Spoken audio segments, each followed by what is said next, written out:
everyone, and welcome to Rotting Shadows, episode 2. Before we go and say hello to all these wonderful faces around the screen, please take a moment to check out our links, including our social links, Discord, Twitter, and YouTube. Discord, a place full of people who so far have proved to be safe. You can trust in the people there to help you out and welcome you to TTRPGs. Twitter, send me a DM and I will get you a game in one of our many viewer games. Also, if you're a singer, maybe you'd like to come and have a chance of winning one of Dark Matter's special edition hardback covers of Dark Matter. If so, send me a DM, we'll get you in the game. Talking of them, we'll come back to them. We'll loop back down to them in just a short second. YouTube, you can go and catch up on episode 1 if you missed it, and all of the other episodes that have been airing this season. Also, there is a tweet. Every 10 retweets, there will be rewards every 10 retweets. Ray has things up her sleeves that she will fling at us every 10 retweets. So do retweet the tweet, let everyone know where you are and what you're watching. Do check out our sponsors. Hero Forge, creator of magical minis. You may have recently seen their Kickstarter, 6,000% funded, $3.1 million, with these beautiful little things. Full color minis will be available very soon, and keep an eye on the channel because we have signed with them to air some more of their Kickstarter prototype Hero Forge 2.0 when as the prototype becomes live. We'll be like, I don't know, beta streamers or something. It'd be cool. Also, check out the Deck of Many. The Deck of Many, who have the wonderful Deck of Many Things. Oh, the Void, whoops. Yeah. Animated cards, these are. You can also get reference cards for spells from cantrip through to level 9. These were also a donation reward for £30 per person, or £100 for everyone. On top of that, if you tune in on Thursdays at 6 PM EST, you can see the Humblewood campaign, where we invite 2 guests every week to come and be burbs and small deer in the forest, which is unfortunately burning. So yeah, come and check that out. I've already mentioned Mage Hand Press with the Dark Matter expansion for 5e, now available in hardback. Yeah, there it is. You can now get this at your local game store. They recently signed with Diamond Comics Publishing, so if you go and ask your local nerds to stock it, they can. And the prize on the singing stream that I was talking about is a special edition copy of this with special cover art. So slide on up, y'all. Slide on up. Hi, I'm Scrat. Let's go around and say hello to everyone. Ray, how you doing? Unmuting myself will be a good way to start. Hi, hey, I'm Ray. I'm the DM for this crazy awesome adventure and these awesome people who want to go on this adventure with me. You can find me at With a Brick almost everywhere on the interwebs. I have some stuff up on the DM's Guild. I am in Encounter Roleplay on Friday nights. And yeah, I've got so much coming and up my sleeve. Just stay tuned and follow me on the interwebs and I'm there. But tonight I'm here and I'm very excited to be here.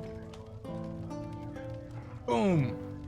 Ray, would you like me to go around and introduce your players, or would you like to take control of that prestigious intro thingamajig? Yeah, let's go around. We'll go the opposite direction. We'll go to Riddler next. Hi, I'm Riddler, or Devel, or D, or what have you. I'm a voice actor, musician, mess of a person that these lovely people have invited to come roll dice with. And yeah, I'm super excited for episode 2. Time is an illusion, and so is gender. Hi. How are you guys? Yeah, only truths. We only speak truths here. Next we'll go to right below Madame Gandalf. Hey. Hi, it's good to be back again. And yes, Eva is alive here, which is nice. So I'm glad to be hopefully getting a fluffy little killing pet shortly.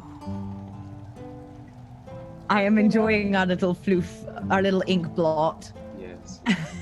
Is that the in-canon name? I think so. We went with like ink blot and going. Okay, Yeah. Cool. And then I was gonna say, let's move on over to Panita. Hey. Hi, everybody. Hi. Hi, I'm Panita, or Anita. I am on Twitter at Panita, or I'm here on Tuesday nights. On Wednesday nights, I'm over at Joshua Barbeau's channel, playing a different kind of elf, mood ring elf. But I'm very happy to be here, and yeah, that's pretty much about me. Cool. Hey, it's good to have you here. And we'll go right back on up, but certainly last and not least, Scrat! Oh, hi everyone, my name's Scratticus. You can find me here Mondays to Thursdays, streaming from like 2 p.m. EST all the way through till gone midnight. And then I pretend that I take a break for 3 days at the weekend, but I don't. I mostly do paperwork and try and organize streams, because have you tried to organize D&D sessions? Like, that shit's hard.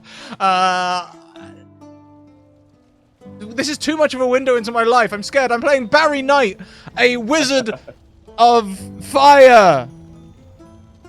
So much fire. And smoke. Yep. Yeah. Yep. Closer to smoke. Very damaging, all powerful. Of course, naturally. I have a cloak. Oh, is yeah, I have a cloak. Ray, back to you. Very nice. Yes. Okay, does anybody want to give a quick recap on what happened last week? Does anybody remember all the chaos that ensued last week? Well, last week after we arrived and we got off of the ship that had brought us across she says, frantically bringing up her notes, after we got across the Nora Tides Yes. to get to Napla on the row after row, we arrived in a pretty big city, and as we were looking around, minding our business, being wonderful, darling angels, as we always are, there was a commotion, and an odd, rotting displacer beast was unleashed onto the docks, and havoc ensued, and we managed to handle it without killing the beast, and now he's our mascot. Yeah, and then afterwards, after everything kind of calmed down, Finny went to go talk to the harbor master to get more information. You found that it was supposed to be on a different ship, or being loaded onto a different ship called the Traveling Sons Incorporated. You went on the ship and talked to Jiren Drotchet, who was the ship captain. He said that, he's not really sure what's going on, but weird things have been happening all over, and, not to think about it. In the time, Cassandra, you snuck off and found that the captain was obviously hiding something, because there was an armory on the ship, a giant room filled with various weaponry. On the way back off the ship, you picked up Barry, who was giving scritches to the displacer beasts on the docks, and decided to go to the Fish Hammock Inn. Upon entering the Fish Hammock Inn, Finny and Cassandra took Inkblot to the stables, and Eva and Barry went inside to talk to Alfred, who is the owner and proprietor of the Fish Hammock Inn. And you all came to an agreement that if you brought a full house of patrons, the first 2 nights of your stay would be on their tab, and you were allowed to keep a tip jar, as well as all the beer that you could drink, but the beer that you could drink was on your own tab. And then you both ended up going up to the roof, doing a lavish display, came back down, and now we are all sitting in the middle area of the tavern. Eva and Barry are planning and organizing and rearranging furniture for the show tonight, and Cassandra and Finny were both sitting and chatting, and I think researching or looking through some books, if I was not mistaken. Oh, hi. Indeed. I love this. I love this so much. Good. All right, so as we come back to, and we were all sitting and doing our various tasks that we are in the Fish Hammock Inn, what is everybody up to? How is everything going? We'll start actually with Barry and Eva. How is preparations going for this event? What are you planning? What are you expecting? How are you reorganizing this space to be utilized as well as you want it to be? So Eva's going to look at the space and it's mostly tables and chairs, and there's no stage, right? There's no stage. Yes, there is 10 tables with various chairs, but there is not a designated stage area. There's a small platform, like a raised platform, which you assume is like the stage, but it's not. It's not very big. It's probably like 3 feet by 2 feet. Got you. Small. Yes, very small. Well, we definitely want to put a table on top of that. Well, we either put table on top of it and we stand on table, or we pile everyone up on tables and we are on the ground in the center. I mean, don't get me wrong, I like the sound of the second one. But it sounds like a lot more work to raise everyone up than it would be to just raise us up. Yeah, you're right. It would be a lot more work. And she'll just get up and start, like, going to the edge of the table, one of the tables, to try and, like, lift it up onto the little tiny... Yeah. Okay, give me a strength check. Oh, okay. And of course, I would use a levitate spell, or perhaps the floating disc to help you, Eva, but I'm saving my spell slots for this evening. You understand. Mm-hmm. Oh gosh, I have a -1 in. Amazing. Do it, let's do it. Okay. With a 13, you managed to get it up on the platform. It's kind of like off center and a little off kilter, but it's on there. It's on there and it's manageable.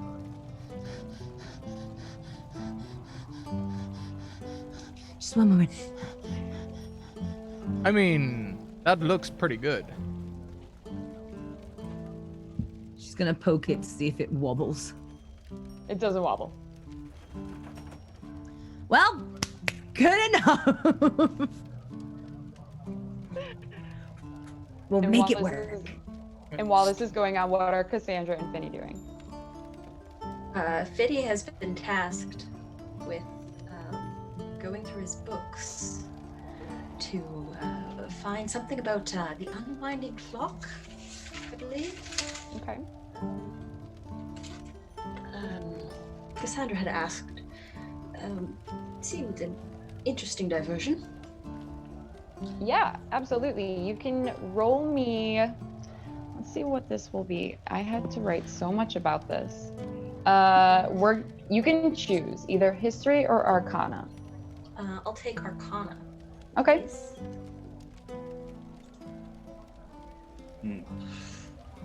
Oof. Okay. So you've looked up this before. We did a roll at the end of last session, and I gave you a little bit of information about how it was. It was a symbol without deep context. There was a consumption or an expulsion of time involved with it, but there wasn't much clarification on what. As you read a little bit further into it, it's still very ambiguous. It seems like something that has not been fully studied or understood at this point in time, but you do get a couple of like first-hand or second-hand accounts of like possessions and people that have said to have come in contact with it, being consumed in it, and being almost becoming a part of it. It is neither here nor there. These are like first-hand or second-hand accounts of the people who have said that they've seen this sort of thing, but it is not very detailed in the descriptions. It just says these people have been consumed by this thing, and when they come back, they are different. Right. I will relay that.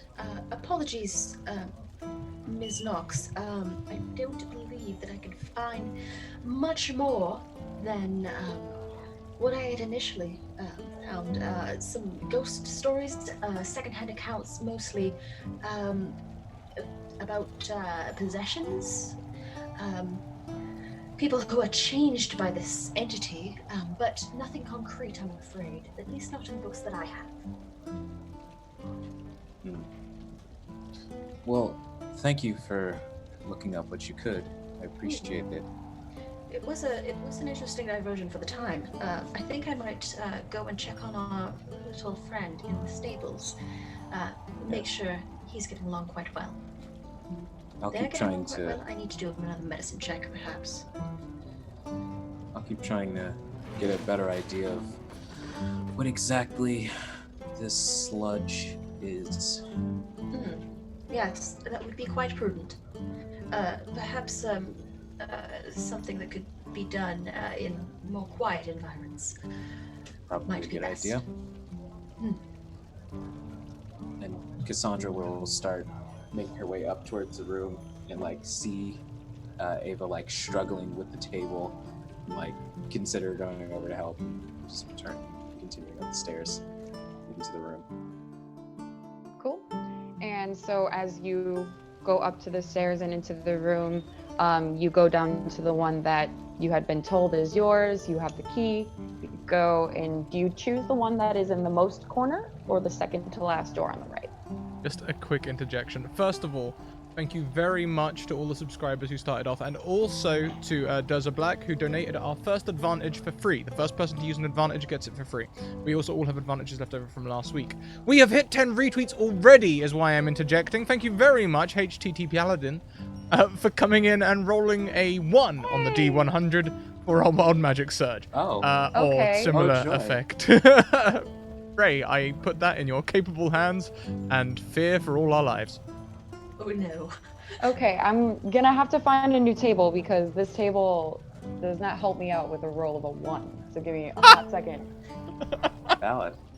But as we continue, which room did you choose? The one in the corner or the second last one on the right? I think the second to the last one on the right. Okay. And as she steps in, she'll start fiddling through her pack and pull out like this. It looks pretty old, like a set of beakers in a different holster, and just this little makeshift Bunsen burner with a flint and steel that she'll sort of kick up, and she'll pour the liquor into one of the larger containers and just start fiddling with it, see how it reacts to heat, cold, anything that she can't produce with her alchemical supplies that she wants to test. She'll use prestidigitation just to kind of fiddle with it to see if she can get a better idea of what it is. Okay. And as you cast prestidigitation on it, it actually starts to levitate off the ground. And as you are trying to study these things and move them about, they just start rising all up to the ceiling, and now all of your little vials and flasks around the ceiling. Shit. And she's like holding still. She'll like, she doesn't even know who she's hiding it from, but she'll like discreetly grab the underside of a table, kind of scared that gravity itself is upended. She'll just like, nice, and she'll climb on top of the table and just try to do it from the ceiling without spilling the only sample that she has. And so as you are attempting to do this on the ceiling for the next minute or so, and as soon as you think you have it in the precise location and start to pour the vial into something else, everything starts to drop. Please make me a dexterity saving throw All right. to see if you can save the vial with your specimen inside. 18. Yeah, absolutely. So as you kind of tip and fall with it, like off the table, you catch only the vial and you have it perfectly in your hands. There is nothing spilled. It is perfectly fine. However, the other couple glass vials and the flask that you have do fall on the ground. You break one flask, you crack another, and your flask, or you break one vial, you crack one vial, and your flask is dented. Joy. And she'll sort of stand up and go, Barry! She'll just like call out of the room, Okay? because that's the only idea that she has. Yeah. Cassandra, Are you floating shit around down there?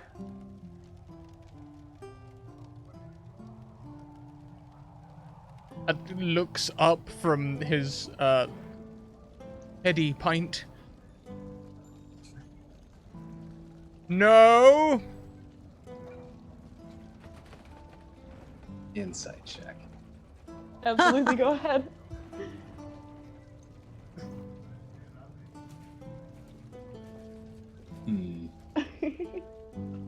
On a 12, his uncertainty is probably from wondering whether a beer float counts or not. She'll just sort of frustratedly start sweeping up the glass and dispose of it. Okay. And while this is happening, Finny, you said that you are going to visit our little ink blot. Is that correct? Yes. Okay. So as you head out to the stable, it is starting to get a little darker now. It's getting towards sunset, golden hour time. So as you go outside, you do have to kind of, there is a lantern in the stable. In the way that the stable is positioned, it is a little bit darker inside.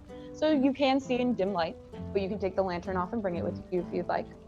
As you walk up to Inkblot is still, by my recollection, took the muzzle off, correct? I believe so. Okay. But we did tether. Yes. So Inkblot is still tethered. After eating some of the rancid chum that you had fed Inkblot, they seem to be doing a little bit better, a little bit more comfortable. They're not quite like super relaxed and lethargic, although you physically, as you walk up to them, see the labored breathing still, but they don't look fatigued or too like injured and damaged anymore. They look like they've recovered a small bit. However, give me a perception check upon first arrival. That's it. Yeah, absolutely. So yeah, you immediately see that the condition just after an hour or two has worsened. There is more of the flesh that is rotted away from the face, exposing more muscle and bone. However, where that flesh once was, you do see it is starting to grow like its own fungal tissue in replacement. The fur that was kind of matted and glooping away with the black ichor that it was expelling is now completely gone. There is no more fur on this creature. It is just this black ichory skin over this, like, it's a mixture of like a purplish and greenish tint, very much like a fungus or a rotting animal. And that's the entire color of this creature. It is no longer black. It is this like muted green, purple, oil slick color, still oozing that black ichor. But it's still alive. It is still breathing. It is still looking at you with that fondness because you have made a connection with it. It knows who you are. But you immediately see that there is something way different and worse about this creature physically. Very interesting.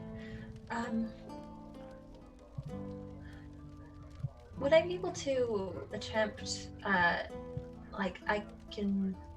like to discern if Inkblot is in pain.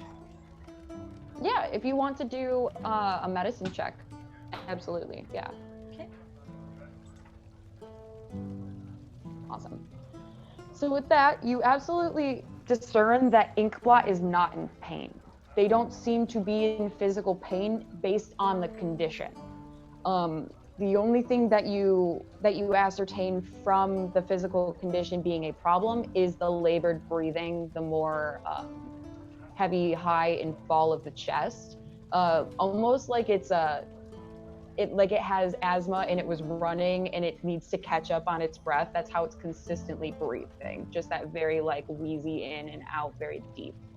But it does not seem to be in pain by any means. Or not necessarily dying, but maybe undergoing some kind of a transformation. That's interesting. Yes, yeah, you would surmise that this is more of a transformation stage than a I am dying stage, at least at this point in time. Very interesting. As part of that medicine check, can I also roll in sexing our little ink blot? Yes, it is a boy. Okay.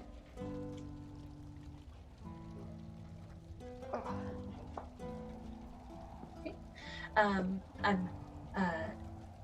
Any of the wounds from battle appear to be healed for the most part?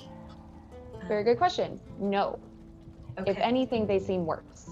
So Oh. within this condition, you see that some of these slash marks that had been made and some of the puncture wounds have actually started to have fungus and these like viney flowers growing out of them, and almost to the point where they are stretching these openings and wounds even further, so making them larger as opposed to healing and making them smaller.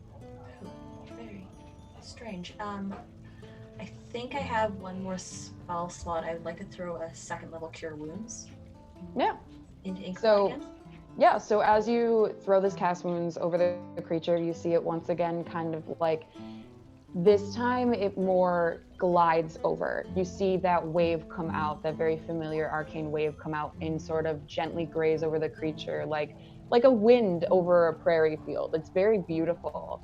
And you see it kind of glaze over those parts where the fungus and the vines have started to grow out of these wounds. And for a small moment, you see them sort of retreat for like at least 10 or 12 seconds. And then after that, you do see them start to push back out again.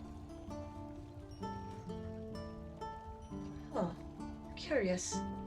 Well, you don't seem to be dying, but you don't seem to be getting better. I'm sort of talking to Ink a lot and giving like little head scritches. As weird as it feels. Yeah, it feels honestly like, imagine petting like one of those naked cats, like a hairless cat, Yeah, kind of but like having it fuzzy. covered in slime, like Ooh. thick slime.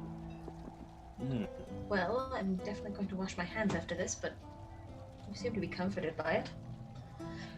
All right. I'll be back in a few hours, I suppose. Try to be good. And Finny will get up and go back to the inn. Cool. And as Finny comes back and rejoins and Cassandra is cleaning up her room, how is the remaining preparations going for this event? I assume that y'all are coming to a consensus of being almost done with your space. Pretty much. I think we've probably got the tables somewhat sorted and pushed some chairs around to make almost like a stage-ish. Yes, and Barry has nearly finished their beer. Perfect. And as I'm probably using Mage Hand at this point to move it around, so I'm having a love beer it. with him. I love it. I love it. Yeah, so as you two kick back and your mage hand kind of makes the last preparations of dragging the last couple of chairs around, you clink your glasses and you do see a couple patrons that are starting to trickle in at this point. And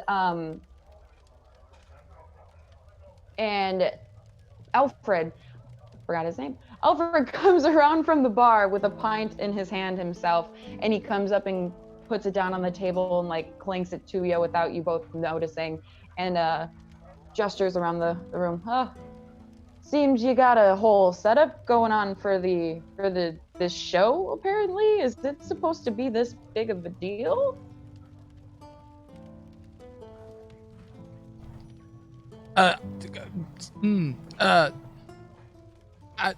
Again, who is this person? The owner of the bar. Okay. The guy that you made the deal with. He's just coming to see For a second, I what's thought it was going like on his before mate. everybody starts getting. Yes! That's not my accent. Yes, it is a big deal.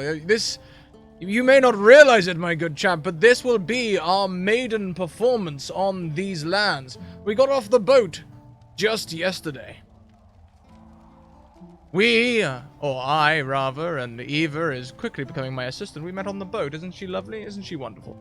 I am a famous wizard for my antics with fire and powerful magics.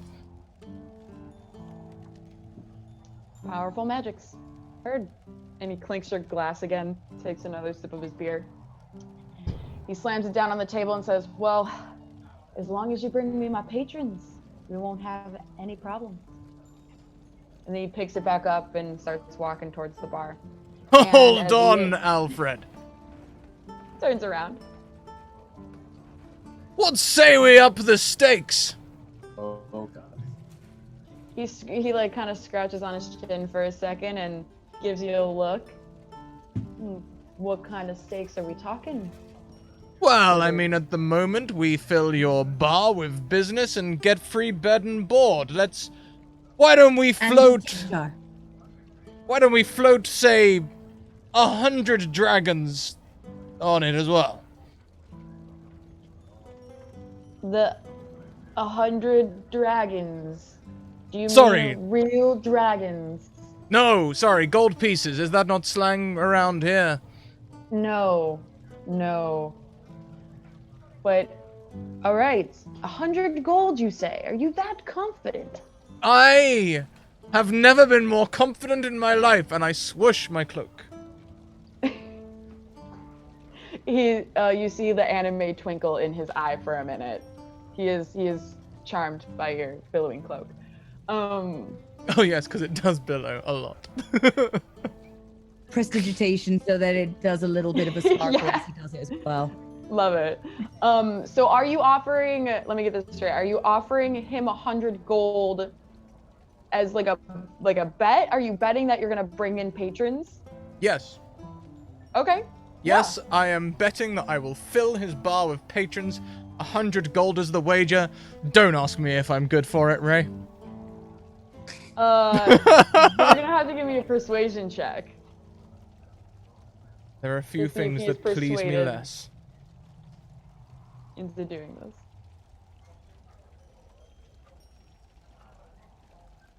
I'm gonna use my advantage from last week. Okay. Hey. Good call. Okay, not the best. Not the best to 12. Take it. No worries. With a 12, he kind of looks at you.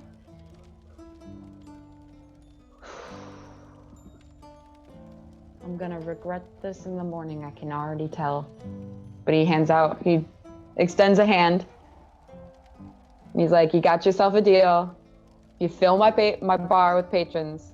Not only do you get the 2 nights free, you get your own tip jar, but I'll pay you. I'll pay you the 100 gold. Yes, and it usually does take this level of manipulation to get paid for my work. And I'm going to shake his hand. Love it. I'm here for it. Okay. So yeah, you shake it. You both shake hands. You make a bet. You better be bringing in patrons. Once we've shaked hands, I'm going to go and wash my hands. Wash your hands, people. Wash your hands. Perfect. Yes, there are, as you walk towards the far end of the bar, towards the left, you see a door that looks like an exit sign. You know this because it says the word EXIT right over it. To the right. How exciting! Oh, wait. Yeah. And to the right, you do see that there is a little washroom. There's a little washroom. So you go in the little washroom. There's a little bucket, some homemade soaps. You go wash your hands. Even medieval fantasy worlds have washrooms. That is canon. Sure. And so as you're doing this, Barry, Eva, you look behind you and you do see some decent amount of patrons starting to file in. It's getting a little bit darker. The sun is going down. You are tailing the end of golden hour. So the sun is about to disappear into the nice bright purple sky. And you do see like a hefty amount of patrons. There's about 12 people in the bar right now besides the 4 of you. I think Eva's gonna take this then as a like, all right, my time to shine, and basically do like the warm-up band stuff.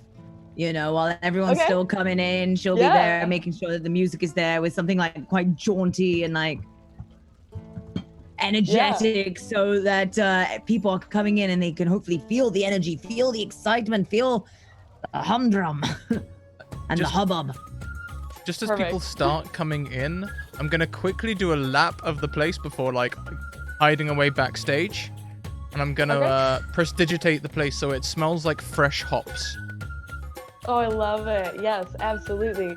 You go around, and as Eva is playing and starting to warm up her vocal cords and her musical fingers, Barry takes a nice little jaunt around the place, prestidigitating nice fresh hops around everywhere, and even the bar patrons that are already coming in you see them become a little bit more lively. They start to get a little bit more pep in their step. They're ordering shots of like fire water with their ale. They're starting to get hyped up.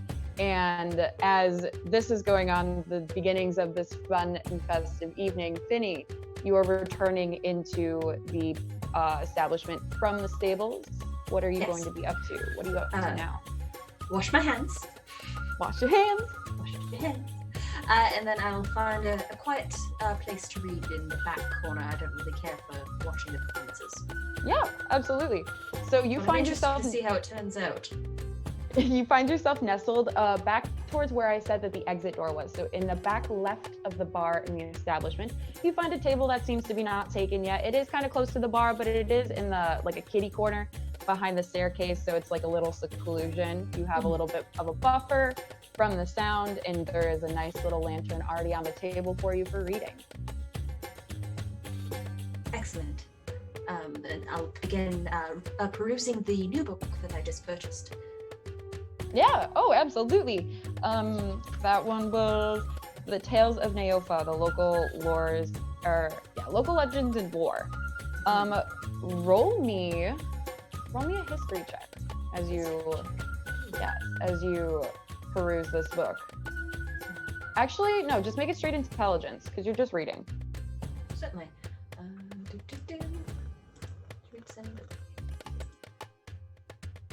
Just 1 second. My thing is being deleted. Take your time. There we go.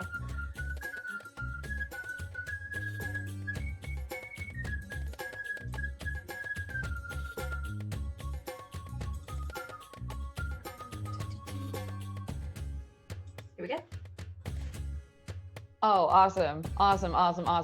So you basically almost speed read through this. It's not a very big book, as I had described before. It's maybe about 50 to 60 pages, and it's mostly giant pictures. So you end up going through a lot of like the deeper reading parts of it. And the book discusses a rumored portal to the Feywild and the creatures that have kind of been bleeding out into the material realm from the Feywild. And it talks about how beasts like displacer beasts, blink dogs, and shambling mounds are the most common that leak into the material realm, especially the lands of Neofa specifically.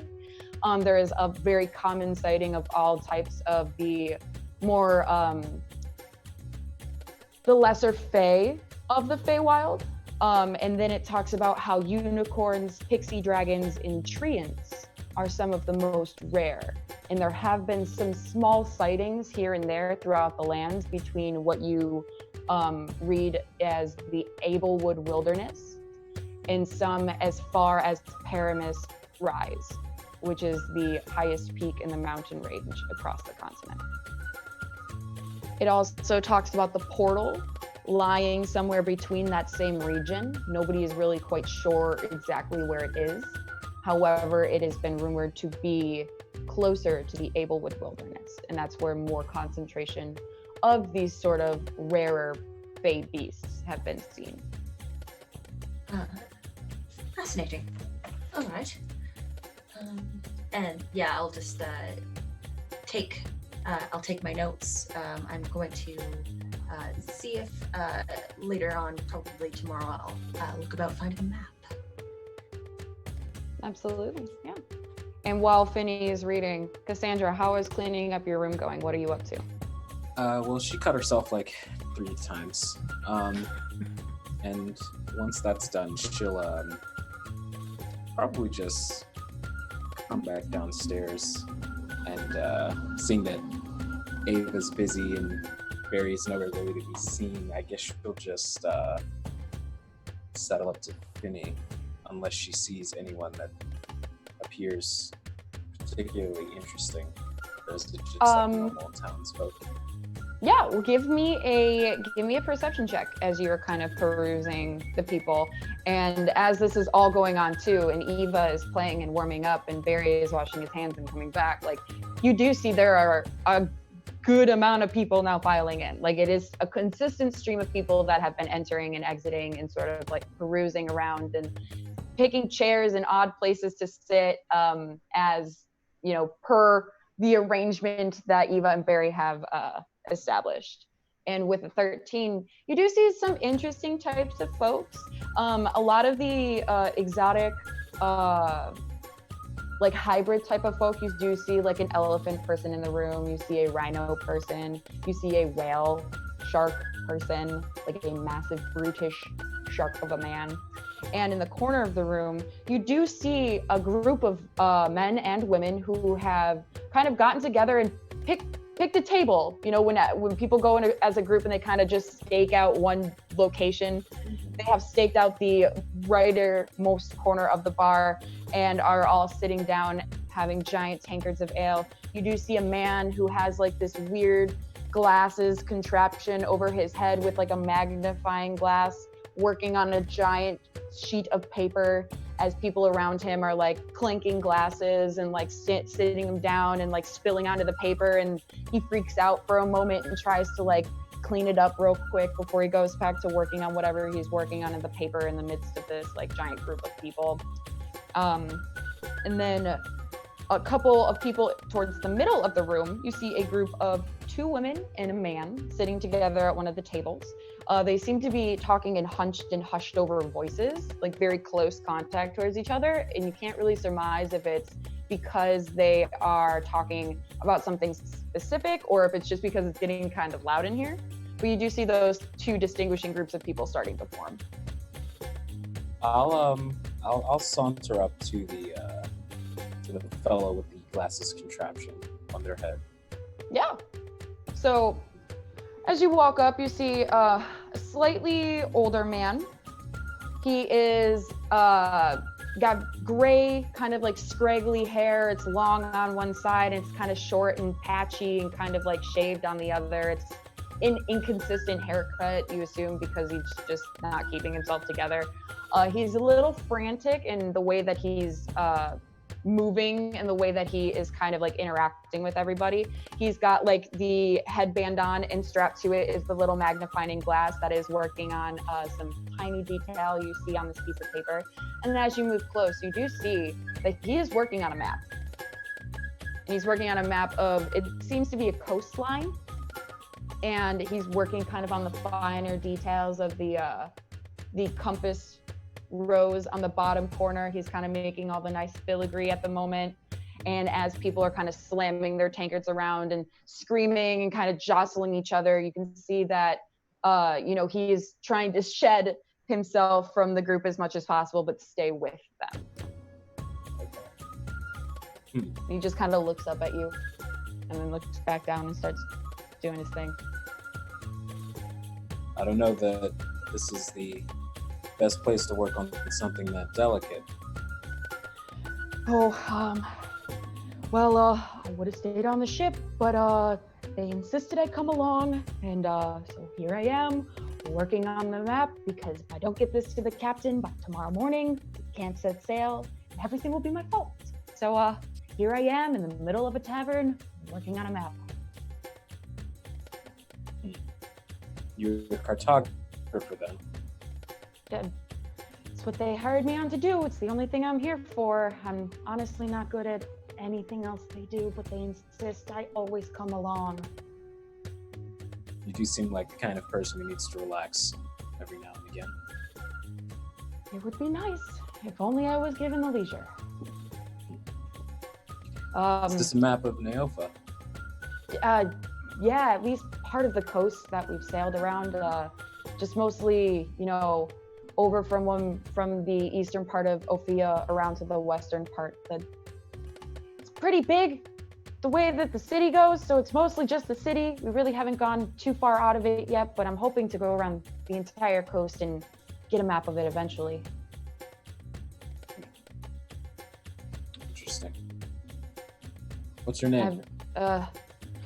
I'm so sorry, my manners. And he kind of like wipes off a hand for a second and extends it out, and he goes, my name is Rock Cestus. I'll shake it and say, Cass. Nice to meet you, Cass. Are you on a ship? Are you on a crew? Are you in a crew? What are you here for? I'll look over, like shoot a glance to Ava, like noodling around on the stage, and go, "Crew is a strong word, but I am just recently arriving myself. I was hoping to try and find a map of the First Lands, but they seem to be in high demand." Oh, well, I mean, from me personally, I haven't even, this is some of my first times being to the coast and being to Neofa myself. But if you're looking for a cartographer to get you a map of the whole place, I mean, there's one down in the market district. He's probably got one over there for you. Not too fairly expensive. I mean, luckily enough, a lot of people come here looking for maps, so they kind of have a high supply. You might find something over that way if you find yourself back over there. I'm not quite sure where you're heading to next, but if you go back to the market district, there's a cartographer over there. Tell him I sent you. All right, I appreciate it, Rob. There's a show going on soon. Is that what's going on? Apparently. I mean, I hear the music, obviously, and that's why they came here, because they heard something going on at the docks and that this would be a great place to come hang out. Apparently, the people who saved the docks are here, Really? and You that's think what they I've draw heard. more of a crowd? I'll like pat him on the back and say, "You should watch. Take a break." Oh, I've got a little bit more detail, and then I promise I'll take a break. It was nice to meet you, Cassandra. She'll nod and just walk over to Finny. Just take a seat next to him. Hello, Miss Knox. Hi. You managed to pick the one quiet-ish corner in this place. Part of the, I suppose, perks of being with the band, as it were. I usually have to scare people off from tables like these. Well, I think Miss Umbermore might have put a little bit of consideration into our needs, and I appreciate that. Yeah, she's done that a couple of times now. I'd lie if I say I didn't find it slightly suspicious. I find it charming. A little disarming. Same thing. Suppose we should just watch the show. Yeah. I await eagerly what wonders Oh, Barry has and planned. wonders they will be, I'm sure. 5 goldie bombs. Ooh. If I heard the bet he made earlier right, you might need to give that 5 gold to him. Well, I'll find out. You will. Cass will just sort of arms folded, watch the stage. And yeah, so as you both kind of agree to this bet, or at least joke about this bet, we'll take it over to Barry and Eva. And you have a full house at this point. There is maybe about 40 people here, and you see some still trying to rifle in. The bar is packed, the tables are packed. There's some people standing on the stairwell and in the rafters around where the rooms are. You have a pretty good captured audience, especially with Eva's performing jig that she's doing. Everybody seems to be enthralled. A couple people are, moving with the music. And it is now time for the entertainment of the evening. Would Barry maybe possibly be bardic inspired? Oh yes, absolutely. Yeah! Fantastic. Sweet. Thank you. And as Eva is descending the stage, going to a big round of applause sort of thing.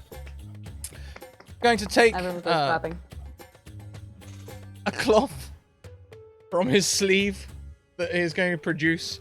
It keeps on coming in the way that magicians' cloths do. And he's going to start wiping down an imaginary table in front of him. But it's not an imaginary table. He's casting Tensor's floating disc. And he's going to invite several nearby patrons to come close, but asks them first to bring a shot. You do see a smaller dwarf woman who brings you over a shot and comes up and is one of the participants. You see a fellow tiefling. You see a blue-skinned tiefling man who is sitting with the two women in the center of the room. You see him come up and, offer to be a participant. And then you also do get another, you actually get Solsta, the little daughter of the man, Alfred, who runs the establishment, his little 13-year-old daughter. And she comes running up and kind of bursts through everybody and is right next to this tiefling man and dwarf woman. Okay. Hopefully no drinks for the child. I'm going to produce my own shot glass from my pocket and place it on the table in front of me, and I invite them to do the same. Of course, there is no table. It's Tensor's floating disc. So it works. Yeah, but... the dwarf woman kind of like comes up and like tentatively with a shaky hand like sets it down and pulls it back real quickly and is like amazed. And then Solsta has like a cup of water. She just has like a little cup of water as she goes and like stumbles and like sets on top, and she's just like sitting there in awe, like her mind is blown. And the blue tiefling man kind of he takes his shot first and then sets the empty glass I stopped down. them from drinking. Oh, okay. Patience, friends. Just a moment. I put my empty shot glass down in front of me. I begin rubbing my fingers together. I'm going to illusion that liquid, like tequila, golden liquid, is flowing out of my hands into my shot glass, filling it. It's a complete illusion. It's just minor illusion.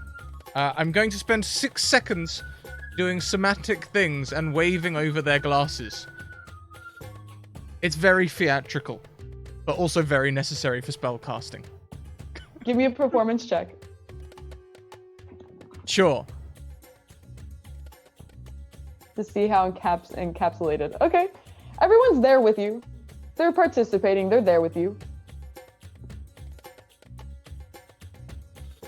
With a snap, I'm going to end that minor illusion with a gout of flame.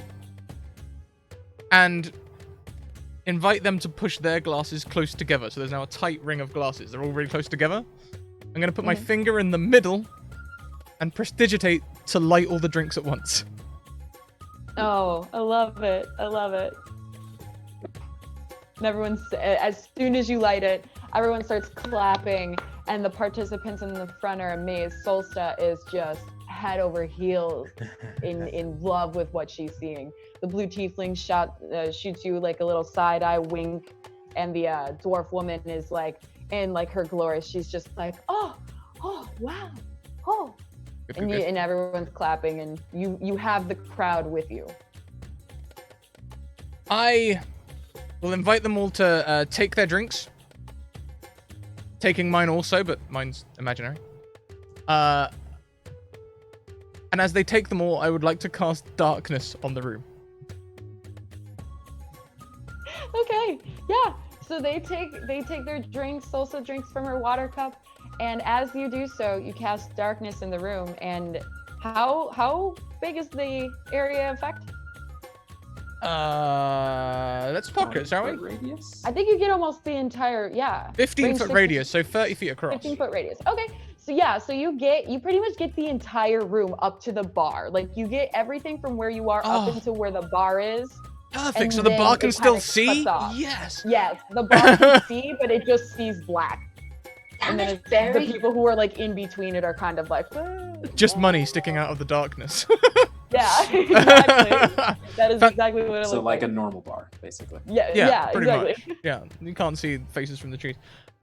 6 seconds later, whilst the music continues, I will cancel darkness by dropping concentration and instead casting dancing lights. And these will be four little small cherubs made of flame that dance around the room. Love it. Yeah, and as the darkness falls and these cherubs light up and dance around the room, you have gotten everyone's attention. Even the people who are in the middle of a conversation just immediately start to look up and see these ethereal and beautiful flaming cherubs all around. And once again, a round of applause, and you're getting coins flicked at you left and right. One of them hits the tiefling in the head, and he kind of just looks around. He's like, "Oh, come on!" And as this is going on, Eva, what are you doing? Are you just playing? or are you doing anything else to help in this performance? I think just any like little bits and where I can give it a little extra like flair. Maybe something gives off a little extra magical musical note as it happens, sort of thing. Basically, she's going to be using a lot of prestidigitation right now. Love it. But hopefully keeping it like pretty subtle while like still, just like yeah, like you see everyone sort of jamming. So like not only are they watching the show, but they're like jamming around to the music, they're bopping. Like it's a lively crowd. It is very fun. The atmosphere is light. Everyone is truly enjoying what they're seeing. And Barry, are you continuing on? Is there more? Yes. Can we get more? Ray, I would like to tumble onto my imaginary table if you will allow it. Absolutely. I have acrobatics. Let's do this. Yes, please roll me an acrobatics check. I'm gonna use my bardic inspiration on that one. Is it D8 at this Okay. level? What level are we? 5? Yep. Okay, it's still awful. It's that's enough. An 11 is enough for you to successfully tumble onto the table without any major slip-ups. You kind of knock it for a second and recover very gracefully and softly, but you got it. Like you're still there, everyone's still cheering, you've got the crowd. To recover, I will pull the Dr. Weird pose. I'm gonna cross my arms and but I'm gonna put the cloak to one side, so the cloak is billowing off to my right. Yes. Over here somewhere. And I'm going to for this next trick, I will need my wonderful assistant and backup artist, Eva. And she'll get on and prestidigitate the sound of applause as she gets onto the stage, just to try and influence the rest of the crowd to also join in. Like, yes, oh yeah. Woo! You get like some cheers, like yeah, like in the background. Exactly, cheers, like clapping in the background, so everyone else is suddenly like, yeah. Yes. When you feel that obligated, like everyone is clapping around me. Okay. Now. Yes. This trick will be extremely dangerous. I used to perform this trick on money, but money doesn't burn as well as people do. Bar staff, please have no less than 4 pint jugs of water on hand, for this trick could go awry at any second. You hear a bunch of gasps, like oh no. You see some people Cassandra shuffling just to go get rolls some her water. eyes, just like almost out of her head.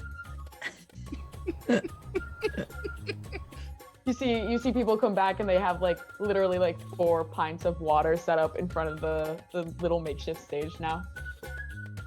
Now, this spirit, or oil rather, is so flammable. One has to use special precautions when handling it. It took me a long time to acquire this liquid, and this bottle that I'm holding looks like it's full of liquid. This is another illusion.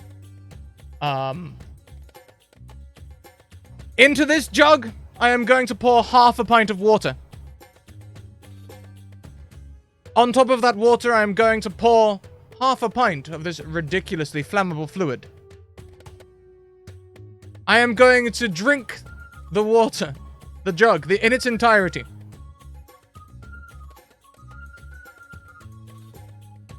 First, I will spray Eva with the oil.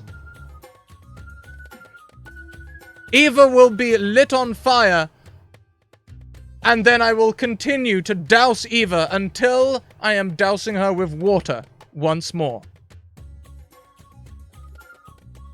You hear many gasps coming from the crowd. And that's pretty much my plan. I'm going to minor illusion the fact that Eva's on fire. Yep. But other than that, I'm literally just gonna, like, worst water. comes to worst, tiefling. Yeah. Worst comes to worst, tiefling, fire resistant. Yeah. I love it. Okay. So If you're going to set any of the other people on fire, it's probably the best that it was the tiefling. yeah, that's honestly the best idea. Best idea.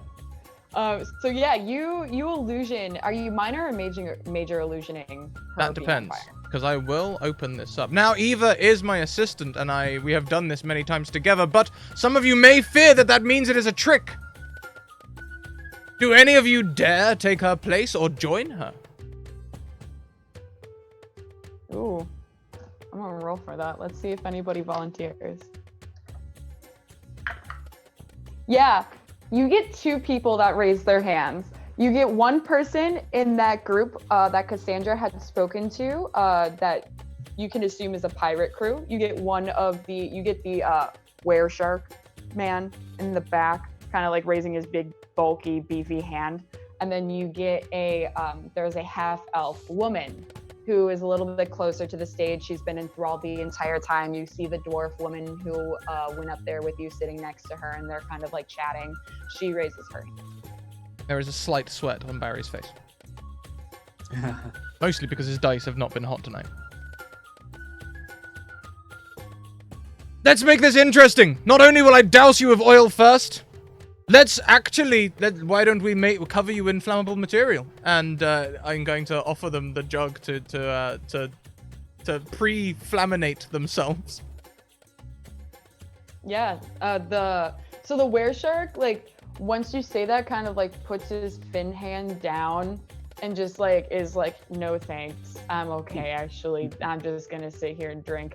However, the elven woman comes right up and takes the jug from you and starts like dousing, and stands right next to Eva, like super excited and stoked. Great. She just like turns over and like waves. So with my minor illusioned oil, I'm going to turn to the crowd and deeply drink the full pint. I'm going to turn to my friends, and now that there is an audience member involved, it will be a major illusion. Did we get a long rest? I'll say throughout, yeah. Between last time and this time, I will say you all sitting together and then starting to do all your stuff, you can have a long rest. Especially because you knew this was happening, so I'll retcon a long rest somewhere in there. Cool. Okay, cool. If not, I could have used Arcane Recovery to make sure I had it. No, yeah, you're fine. Yeah. Good. So I'm going to use a major illusion. So I want them to feel the heat. I want them to feel like it's real. I'm going to do it in short bursts. So I sort do you all remember the Triple H spray when he used to do the water spray in the air? Do you remember that? Way back in the day? Yep. Way back in the day? Oh, Yeah, that's how I'm going to douse them with this fluid.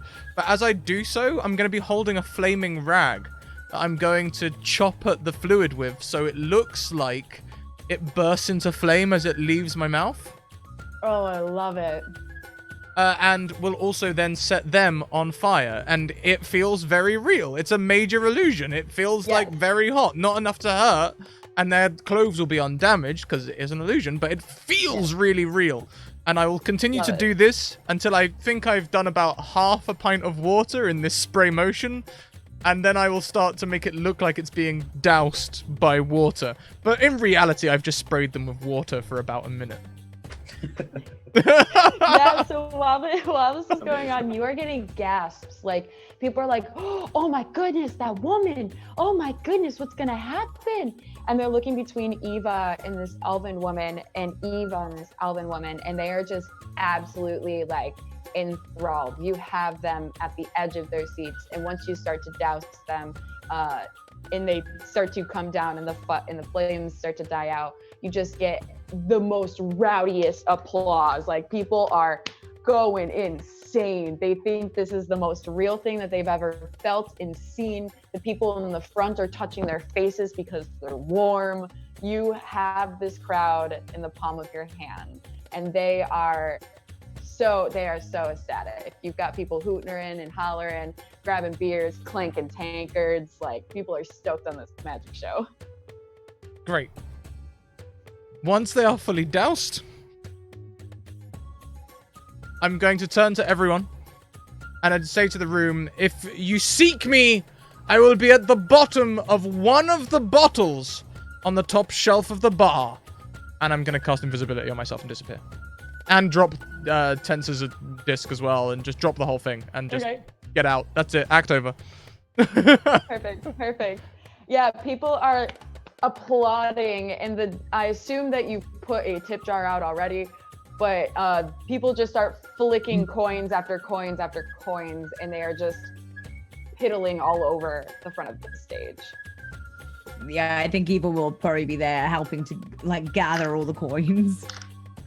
All right. Cassandra will lean over to Finny and say, Finny has already slid 5 gold across the table without a word. instead of 5 gold, trade you a secret? Secrets with secrets, or just secrets? Just a secret from you. Loser of the bet, of course. I suppose. All right, go ahead. I think I've seen a holy symbol on you before. Who's it for? Well, it's not a typical holy symbol. It sort of pulls out a small gold band on a string. Just someone special. Shitty secret. She'll scoop up 5 gold and go to the bar.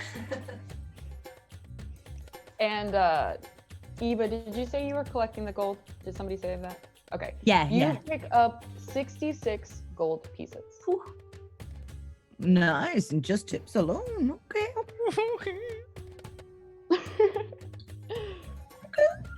That's untaxed. That is untaxed tip money. That's where you start. Yeah, so everybody is, cheering. Everyone is obviously now in the most jovial of moods. You see people like whispering, and just like as you are working through the crowd, Barry, or working off the stage at least, you are hearing people already starting to talk and be like, "Oh my goodness, did you see when he did this? Did you see when he did that? He lit a lady on fire!" Like, people are freaking out. I'm gonna imagine there's a specials board around, and as I'm making my way invisibly through the crowd, I'm going to whisper into the occasional ear the specials, fireballs 2 for 1. Yeah. Moving through the crowd. Yeah, okay, so yeah, Fireball 2 for 1 is absolutely is one of the cocktail specials of the evening. And as you go through and whisper in some of the ears of these patrons, they are they're just oh, and then kind of contemplate for a moment, and then think, and end up going to the bar and picking up shots of Fireball. And leaving coins around as they do to tip their bartenders, because you should always tip your bartender. And as we are working towards the end of this, the festivity entertainment portion of the evening, what is Barry doing? What are you doing now, invisible? I imagine I would find that quiet spot where Finn and Cassandra are. I will sit down, remove my cloak and hat, giving me some semblance of anonymity, and drop invisibility. Perfect. And Eva, what are you up to after you collect the coins? I think Eva will just kind of immediately saunter up to the bar, to the to the owner, and try and suggest her way a drink. Absolutely. So as it kind of dies down, all the patrons are still here. They're all still hanging out, even though the music has kind of died down and the liveliness has kind of come to a simmer. Eva, you go over to the bartender, and Alfred is busy. He is busy, even to the point where you see little Solsta kind of running around and washing mugs real quick and handing them to her dad, and kind of running around and getting the baskets of pretzels and chips, refilling them for the bar patrons. And he kind of comes up to you, and he slams his hand down on the bar top, and he goes, "You did it! I didn't think you'd do it, but you did it! Look at my bar! Look at my tavern! I have all of my rooms filled for the evening! How did you do it?" Well, what can we say? It was all just Magic. Yeah, those magics. I'll tell ya, maybe that's gotta be a normal thing. If you find yourself around here on a normal, consistent basis, let's talk. And he kind of walks away for a minute and fills up a tankard of ale and slams it down in front of you, and he says, I know I said that the alcohol was on your own tab, but this is incredible. If anybody needs anything, just come to me. Come to me, I'll take care of you. And he like pats down on the bar top, and somebody behind him is calling for his attention. So he says, oh, like I said, if you need anything, just come see me. But I'll talk to you. He turns around and he starts helping out all the other bar patrons that are on the other side. At that point, I think Eva will turn around comfortably on the bar, like, lean against it back there, have her drink, and try to see if she can spy Cassandra and Finn. Yeah, give me a quick perception check. Cool. You are one of the busiest spots at the bar. See if you can see over everybody.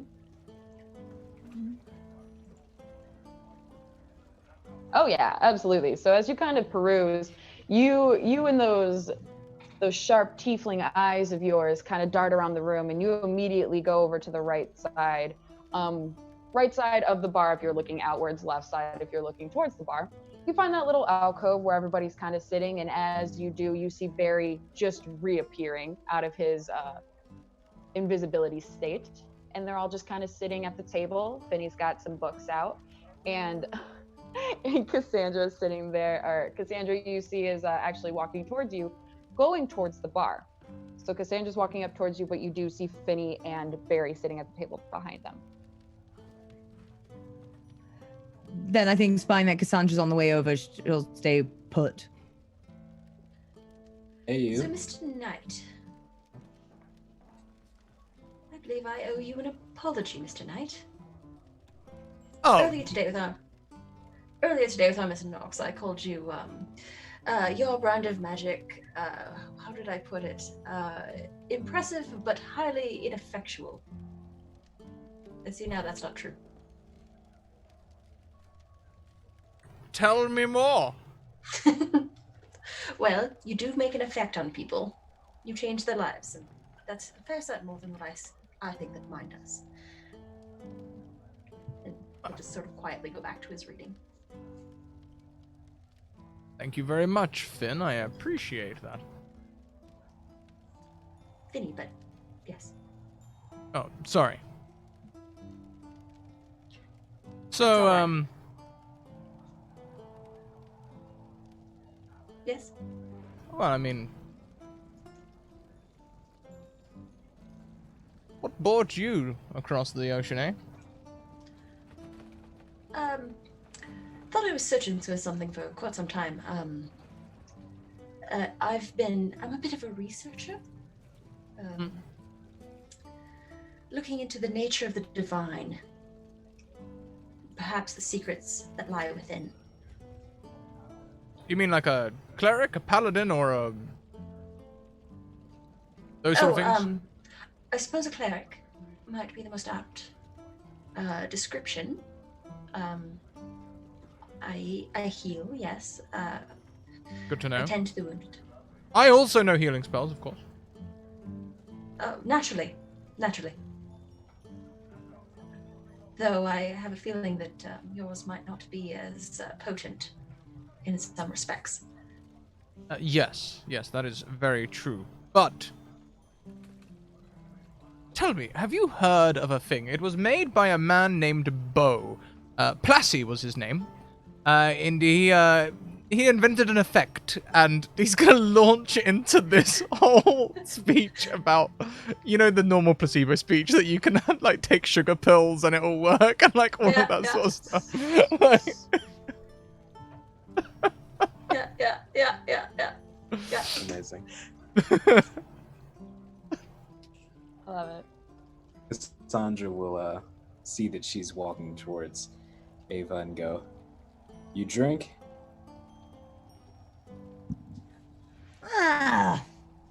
Only what's in my tankard. Let's fix it. And I'll wave down Solsta. I'll try and get her attention. Yeah. She turns around. She's handing her father 2 tankards at the moment, which he is turning to fill and give to patrons. And she sees you as she's giving off these tankards and runs immediately over towards you and kind of like props up on the bar side. Hey, can I get you anything? I will slide her the tankards and say, "Have your dad fill those," and I'll give her 1 gold piece for those drinks, and then I will like motion for her hand. So she takes the tankards and she shoves them under like one arm, and then she like hands out her hand. And I will put the other 4 gold into her hand, and I will point to her and say, "That's for you, not your dad." Okay. And you see her actually kind of like turn and put the 4 gold in her boot and take the 1 gold coin and hold that with the tankard. And she runs over to her dad. And he like looks down and takes the gold and looks over to you and gives you a wink and puts it in his pocket and turns, fills the tankards, give them back to Solsta, and she runs back over to give them back to you. There you go. So, thank you, darling. I'll set one in front of Ava. You know you're the most interesting one here. She looks over to Barry with his hat. And she's like, I knew it. I've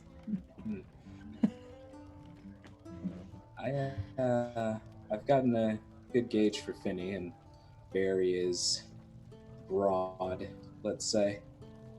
Can't figure you out. What's your deal? To be fair, I can't figure me out. To be fair, I can't figure most things out. But what I do know is I enjoy a good show. I enjoy a good beer. And I think there's a lot more fun to be had than people tend to see. I get the feeling that most of the fun doesn't start until you arrive. Or it finishes once I do. Depends on the mood. Thank you very much, Patrick Fistic, for that resub. 14 months. Wow.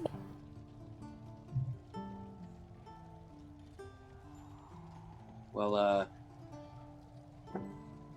if Blot starts shitting all over the place, you know that's your responsibility, right? Absolutely. Said with a bit too much enthusiasm, and she'll just start drinking from her tankard.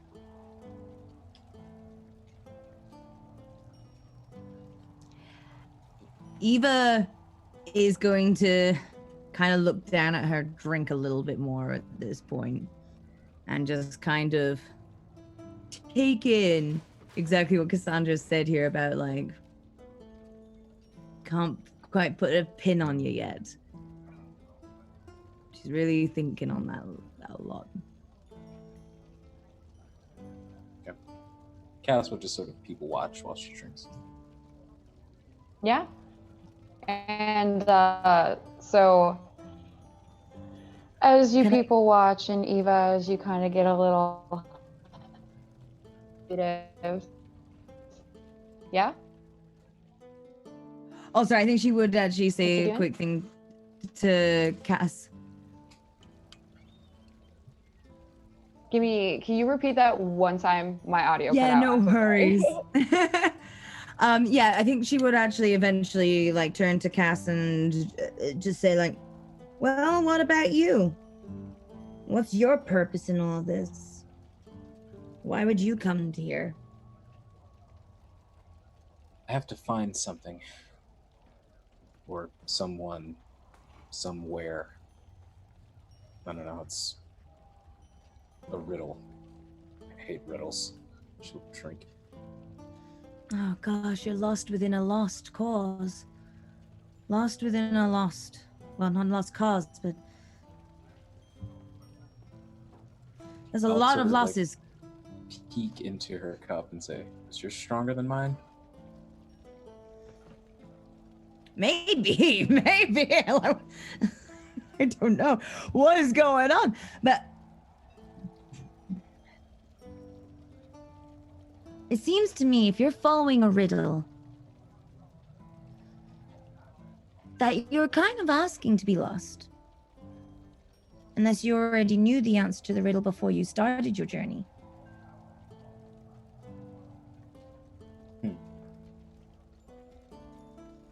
Yeah, no, can't put a fucking pin on it, and I'll just keep drinking.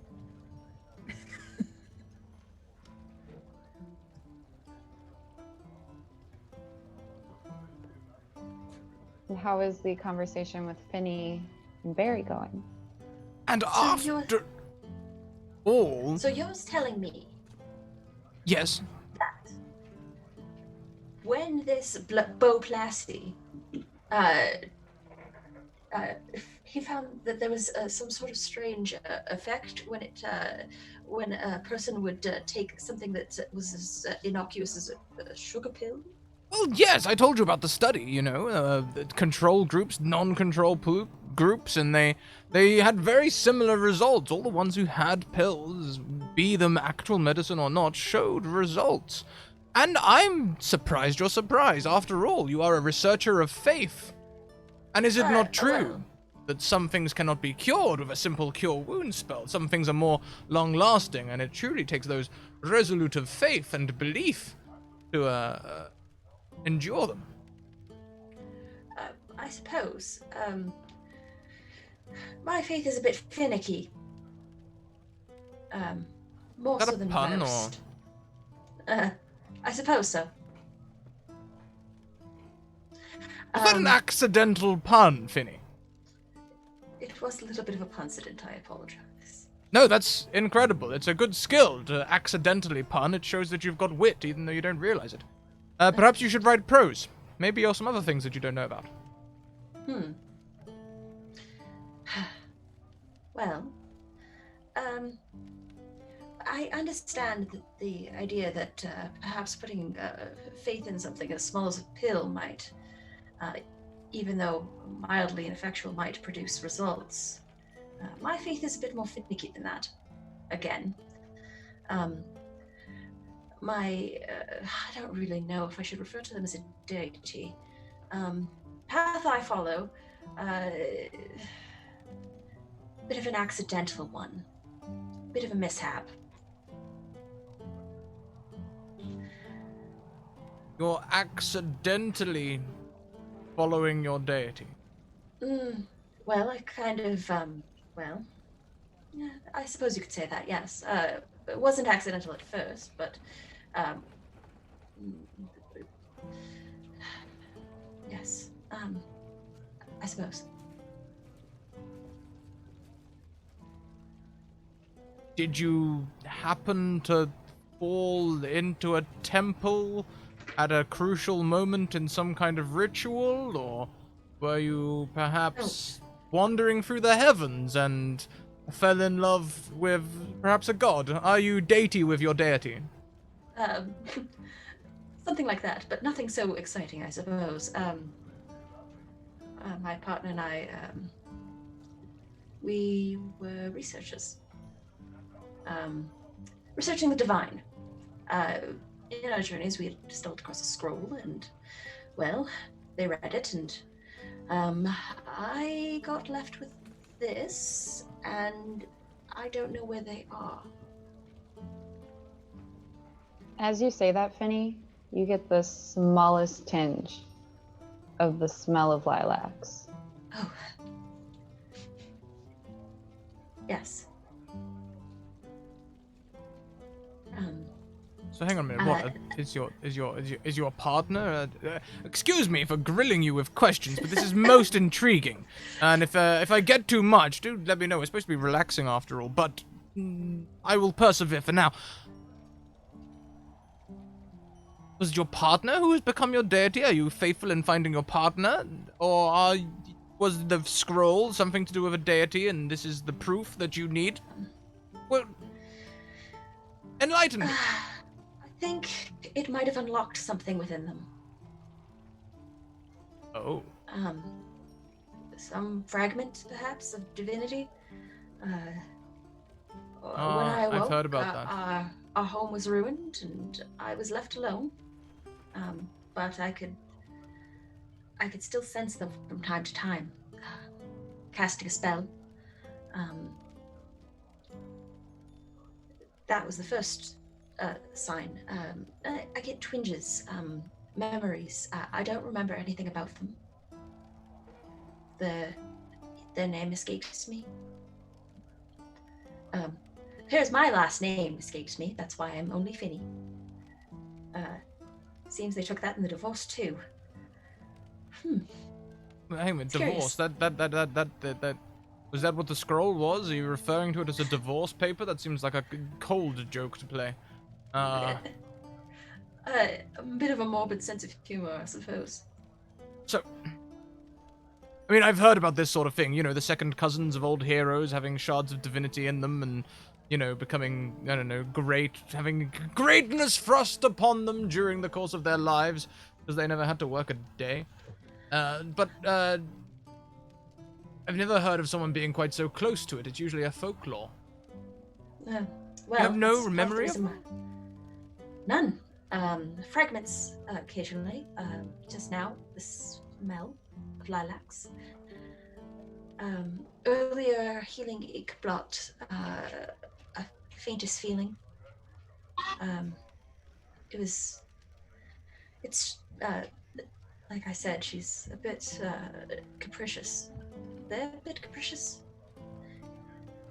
Everything about them is shrouded in mystery, which is part of my reason for coming to this land. May I ask you? No, carry on. I seek to perhaps find a way to return to them. Be at the side. I mean, that's fair enough. They are your partner, after all. May I ask some questions of a slightly more personal note, Finny? Would that be okay? Would you consider us close enough? Well, we spent 2 weeks together on a ship, I suppose. Not that many secrets. Though I suppose you have more than I do. Cassandra keeps trying to grill me for them. Funny how I seem to give them to you, freely.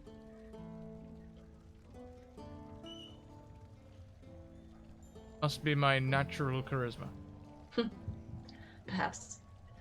A question, you said? Yes. Your partner.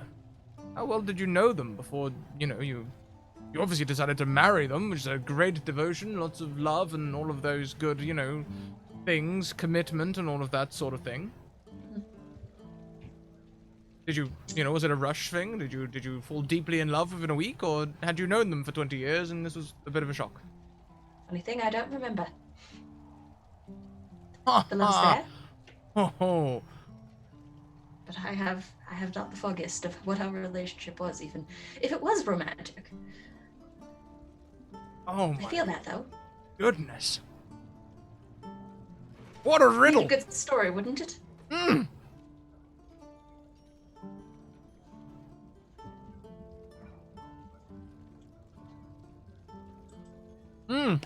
Food for thought. Speaking no of... recollection. Oh. Tad peckish, I might see if I could get myself some sustenance from the bar. Excuse me. Sure thing. Would you mind grabbing me perhaps a whiskey or something while you're there?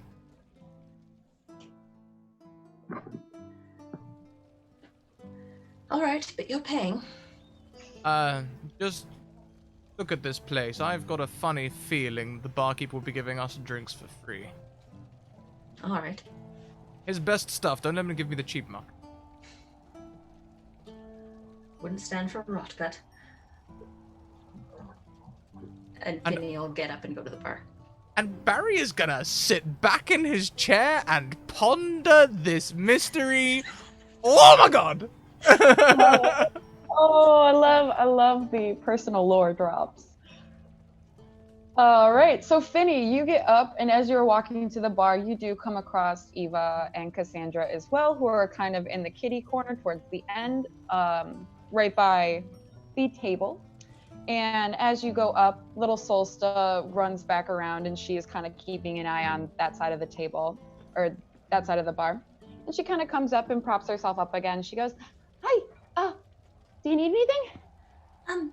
Yes, I was Oh, hoping to perhaps Jesus. grabbing some sustenance, dinner, whatever you have on hand. I'm not too terribly much of a picky eater. Okay, well, we have fish stew, we have some meats and some cheeses and some breads, and I think, if it's not already sold out, I think we might be able to squeeze you a couple orders of crab legs too. Sorry, we have a lot of seafood here. That's fine. The meats and cheeses, I think, should do nicely. Awesome. Okay, it'll be 3 silver. Excellent. And, darling, could you run a bucket of crab legs over to that cat person over there? Oh, absolutely, absolutely.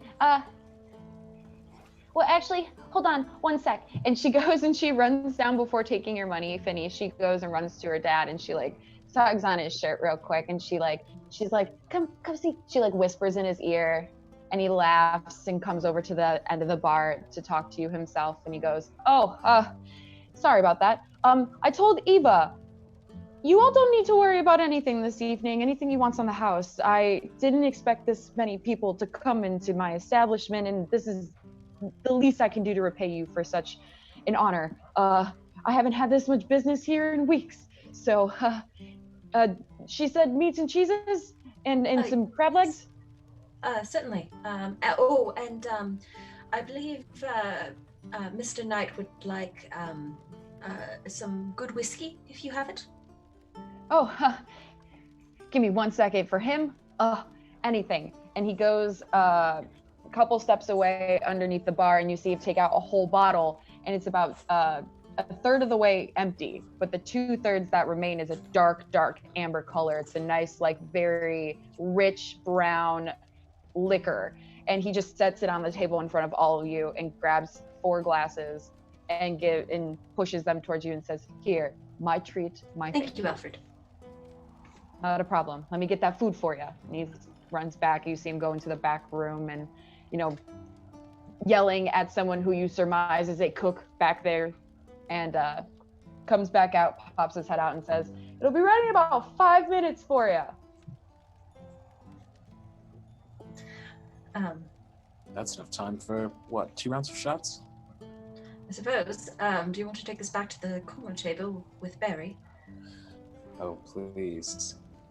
And I will take the bottle, and I'll look at Ava. How's she doing after the drink she's had so far? I think Just she's okay? feeling okay. Yeah. I think somebody taking an interest in her life just kind of threw her for a loop. She's not used to telling her story. And so, like, she's used to telling the stories so that people don't ask her about her story, kind of thing. Let's go rejoin the person of the evening, shall we? She'll sort of extend an arm for Ava. And Eva will, like, wrap it around and link arms merrily on the way over to the table. Trying not to get the horns caught on any of the patrons on the way through. Cass will sit down and set the bottle and slide various shot glass. Go. Bravo. Well done indeed. Normally those who talk a big game are doing it to hide their inadequacy. That doesn't seem to be the case here, Mr. Knight.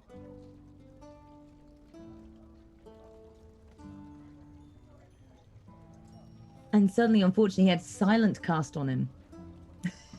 Sorry, I still had the pipe swaddling stuck in my teeth. Just get rid of that. Yes, well, Cassandra, honestly, it's as much luck as anything. It goes wrong as often as it goes right. I would put this evening's success mostly down to my my new assistant, Miss Umbermore, for she is clearly the variable that has changed most. There will be no need for shot glasses, though. And I, like, push my shot glass away. I'm going to cast Shape Water on the bottle. And I'm just going to make it do a little fountain thing where it's just doing little, like, 4 little spouts that go up and back into the bottle. I think that's within the scope of the scope of the spell. So I can do it in any, like, shapes I like. Really cool. Really cool. I'm about it. It's a liquid shaped water. It's perfect. There's water in liquor. It's all good. Well, we agree on one thing. So are these little spouts just continuing to cycle through the bottle, or are they coming out in like shots? Like y'all are taking them as shots? And that's why you didn't need the glasses. Well, actually, that could be. Shall I? I'll ask before we assume. Shall I put on a continuous flow, or would we rather do this in shots? Fill her up. Fill her up. Continuous flow. Right? If that's what we're doing, and Cassandra will actually put her hair up in like just the worst like bun you've ever seen in your life. And Eva's going to like look over at Finny with a little, huh?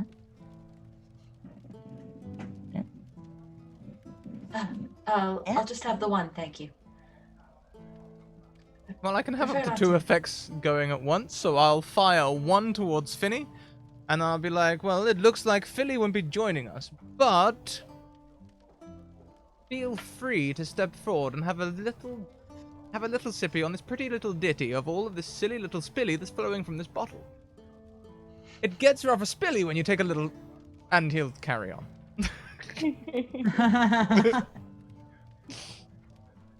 Love it. Cassandra I love it. will take a shot. Oh man, that'll put hair on you.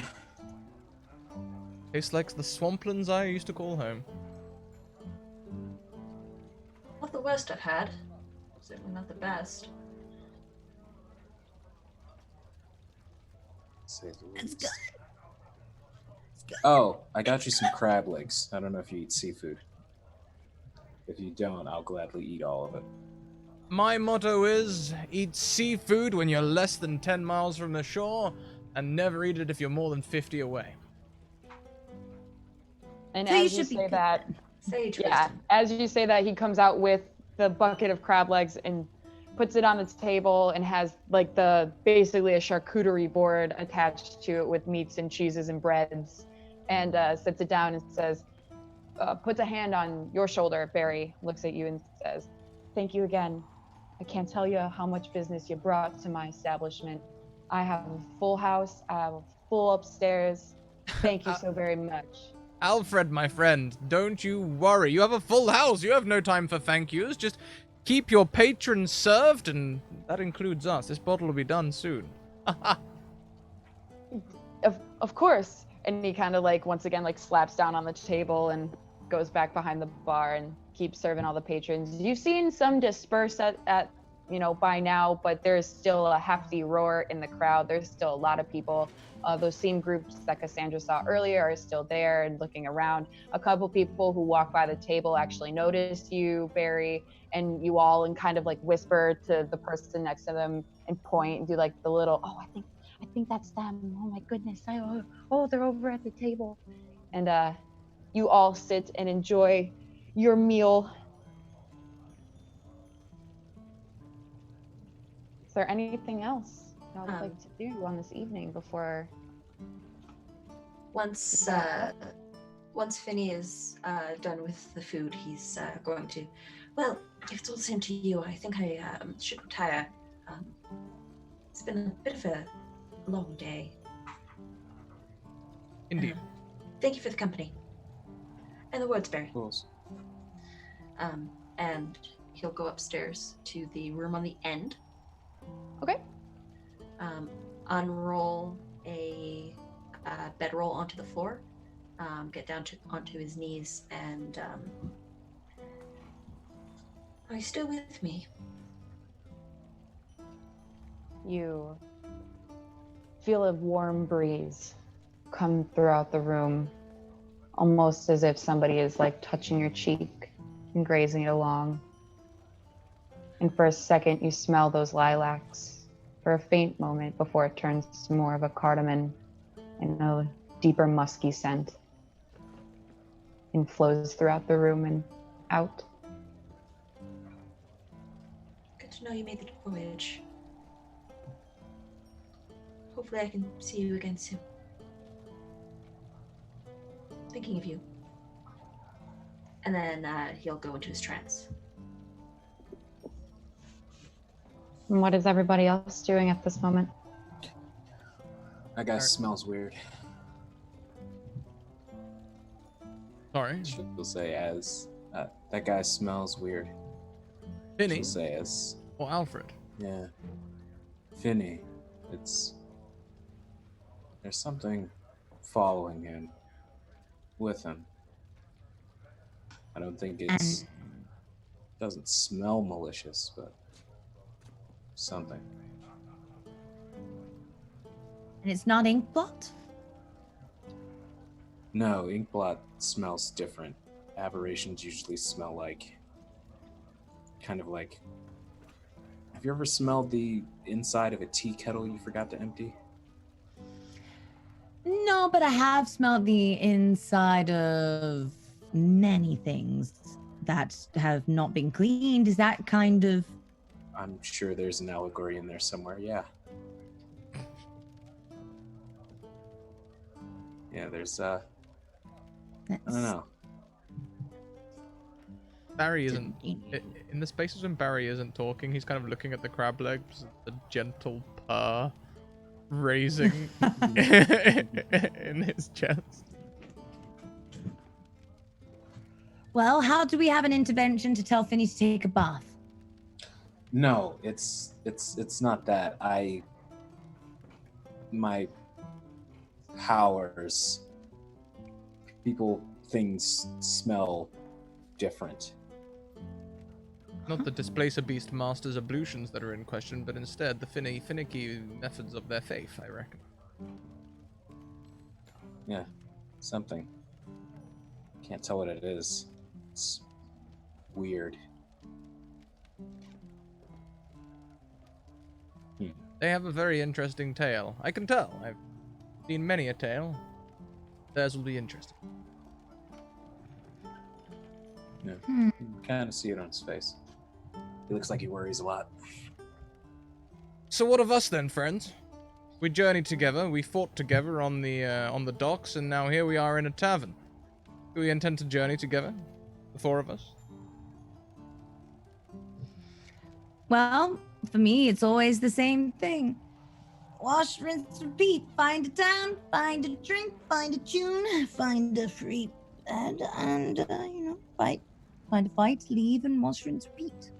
Well, as far as we're concerned, as long as we want to stay here, I'm fairly sure Alfred will be very happy to have us. I feel like if I left the two of you alone, you'd set the countryside on fire. So, I think sticking together might be the way to go. The adventure is more fun anyway. She leans over to Barry. Do you want to try a new tavern? Let's see if we can reach more gold, get more people to come in, maybe see if we can get a better deal out of the person. Maybe we could own a few taverns. Not so much faith, not so much hasty. Whilst I may have been a little lackadaisical at college, it's true, I always found I had a natural ability for a person who need to study. I did spend a lot of time studying taverns. Our performance tonight will spread like wildfire. Just you wait. Tomorrow, other taverns from around here, their owners will be making us offers. When Alfred hears of these offers, he may well want to keep us exclusive. We haven't signed any sort of exclusivity deal or anything yet. We should get a caravan sponsored by Alfred, and we'll travel in this caravan. That way we don't have to walk, save your hooves, and we can take this on the road, do a large traveling show, and maybe along the way we'll be able to find out your riddle, and maybe find out Inkblot's parents, or Finny. We might be able to find Finny's story. If we can get Finny to stop reading others. I mean, I love the enthusiasm, but I think we should also consider the budget of our patrons. I'm not sure that Alfred is ready to sponsor a tour, but I love your spunk. At this point, Eva's just kind of off in her own. Like, she's there thinking of like, okay, so we need paint, we need to get a cart, we need to find like 2 horses. I like Like, lean over to Barry and say, do you think she ever runs out of energy? Or is she just non-stop? Carry the Y. Aspect of the moon, I reckon. It's like being solar powered and lunar powered. I don't think there's an off switch. I knew a warlock at college.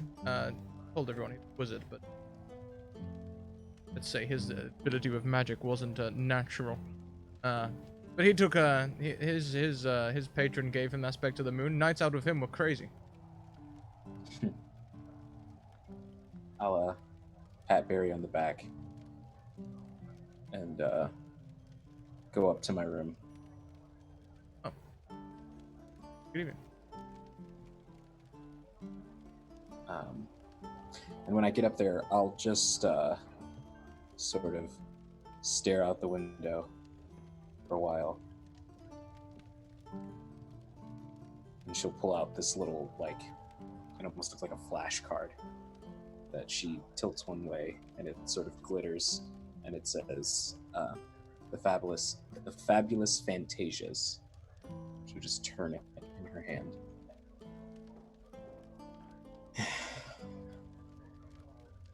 Another performer.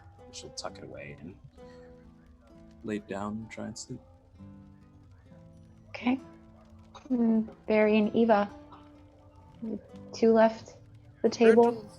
Riddles, Eva.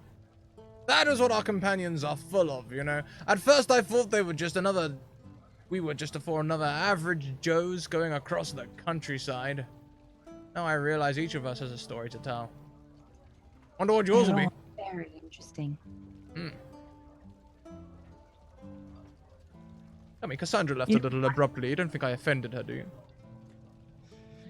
I feel like most things Cassandra do are abrupt. Blunt, straightforward. But at least you know what you're getting. True. I prefer to do things with a flourish. Talking of, how about a little drinking game? I see you've got lots of energy.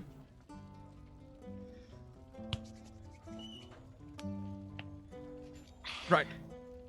Simple game. First, you touch the cup, then you drink. Next, you touch, add an action, and then drink. It's a memory game. We keep going until someone forgets the sequence, and then they have to drink 3 times. Then we start over. Okay.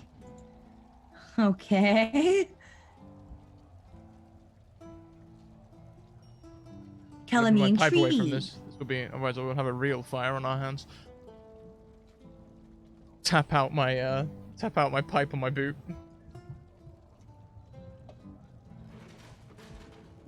Your game, I assume you start first. Sure.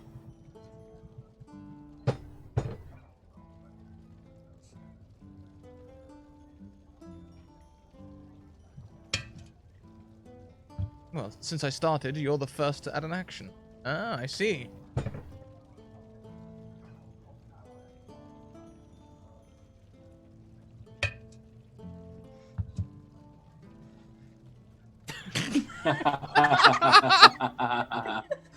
Amazing. Amazing. Minor illusion to lift the horns up. Didn't Oh, realize I you love had that so much. Lift the horns up and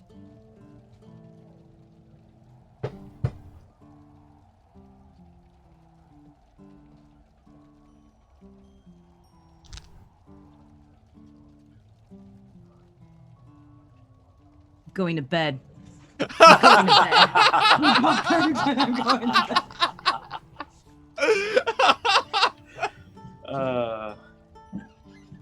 Wonderful. Oh, I love everything. Oh, I love this so much. Does Eva really get up and go to bed? Yeah. Okay, so you both Like, oh, he's dead. the two rooms. Finny is in the one in the corner, and Cassandra is in the second last one on the right. You can choose either one of those doors. Both of the rooms have 2 beds in them, and plenty enough space to be shared. And you don't know who's in either at this point. You don't personally know. I'm just letting Meta know.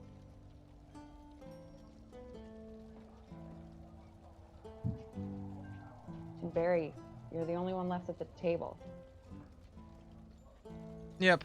I can tell from this crowd. I'm not gonna learn anything strange or interesting from this group. I've got them thoroughly drunk.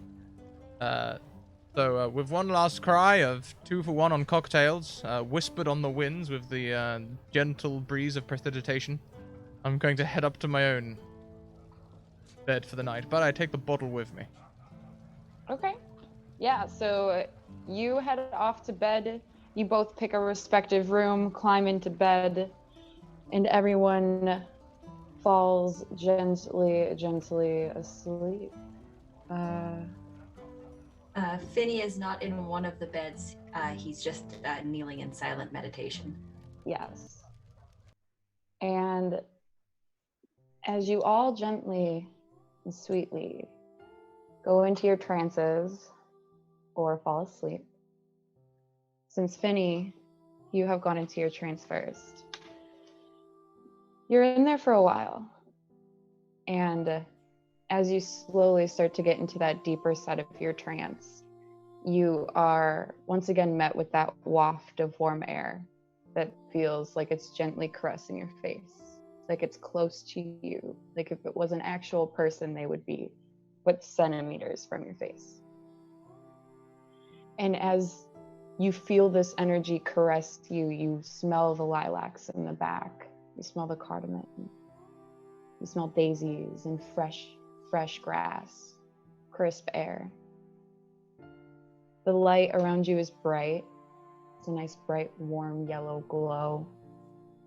And you swear for a moment you see the outline of a figure in front of you, the one that's caressing your face. You swear for a moment you see someone.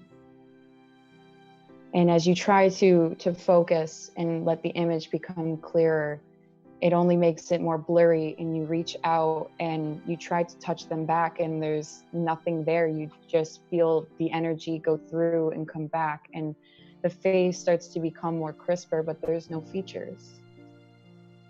You just see a crisp outline, slightly shorter than you, but there. And as you try to go and grasp with 2 hands at once, almost throwing yourselves at them, you fall through them and your hands fall on the floor. And for a moment you pop out of your trance and you wake up.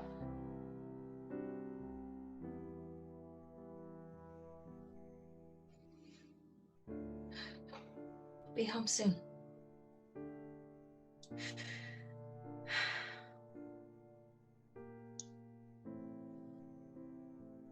And then Cassandra,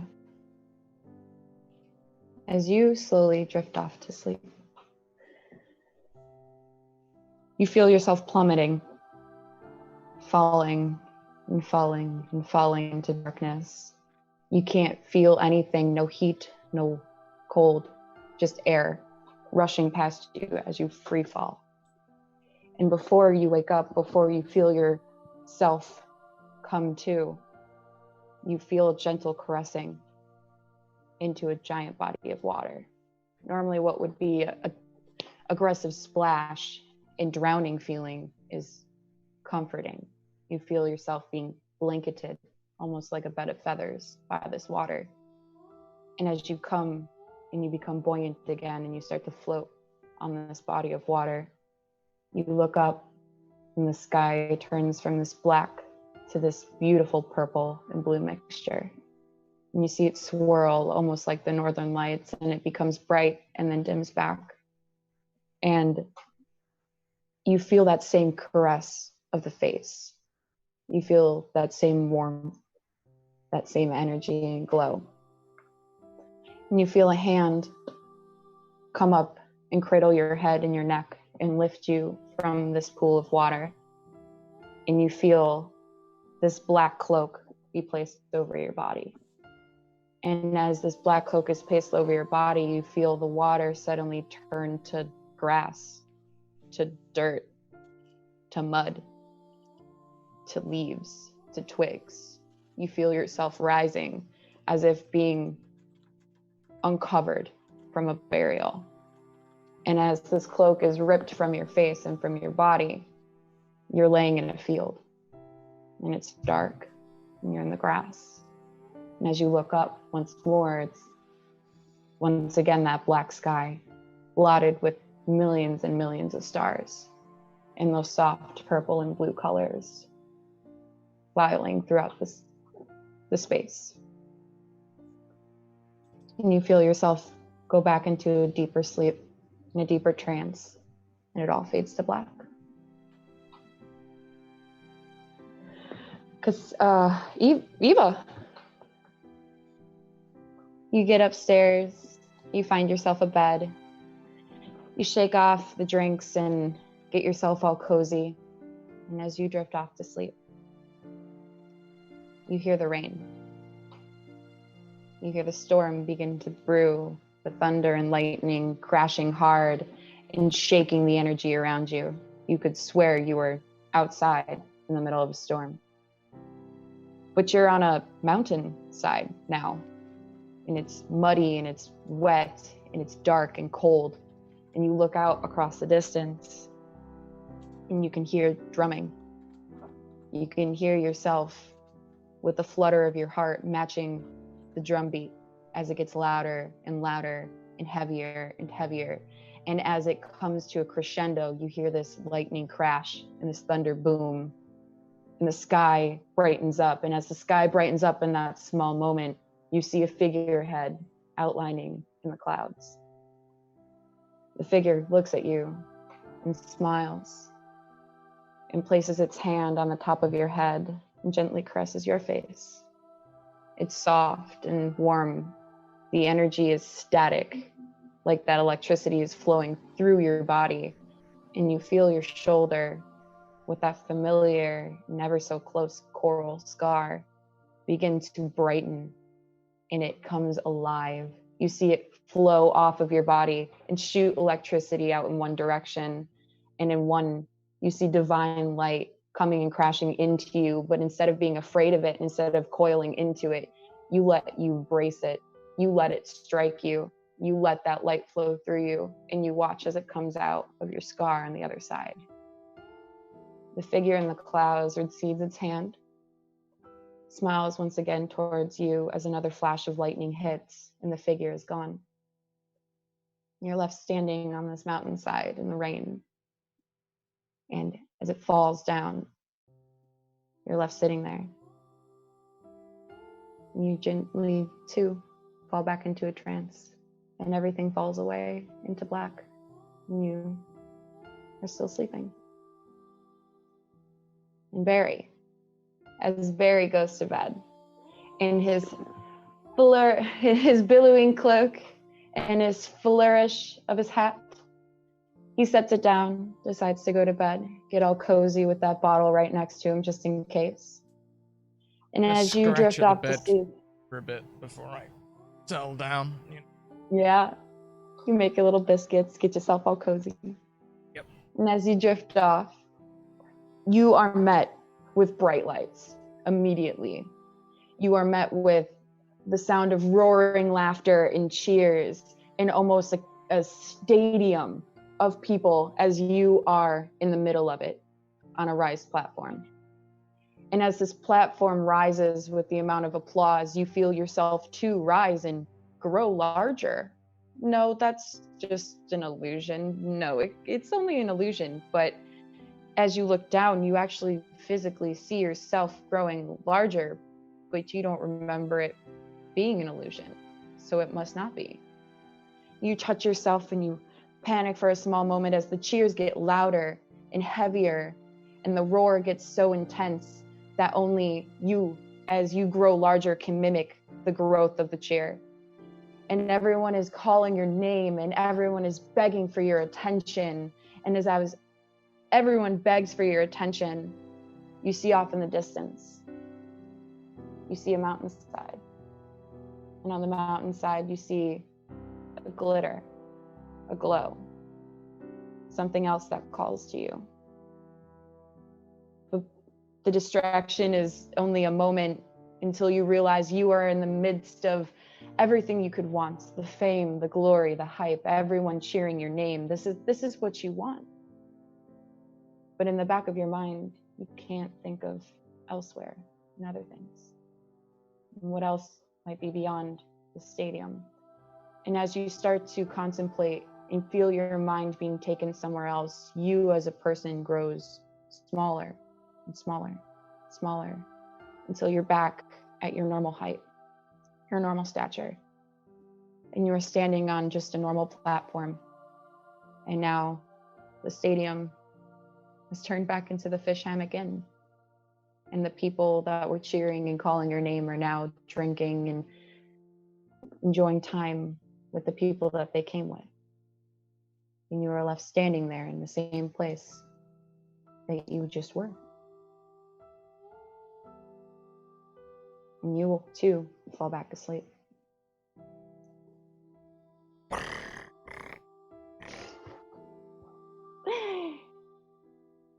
And with that, you will complete another long rest. And you could wake up in the morning. You are all in your respective beds, waking up on another brand new day. How do we all wake up? How are we all feeling this morning? Is anybody hungover? I think I might have left the drinking game early enough. Fair. Not my worst hangover. Not your worst. Cass is fine. Perfect. Sorry, Riddler, I couldn't quite hear you there. A little quiet. Oh, sorry. Cass is fine. My apologies. But she'll get up early, check her equipment, make sure everything is ready, and go down into the lounge. Oh no. Bar part of the tavern and just wait for everyone else. Sort of scribbling in the notepad as she sits there. Finney's trance only lasts 4 hours, so he's already downstairs. Going over books, getting prepared for the day. Perhaps asking about where he could perhaps get a map.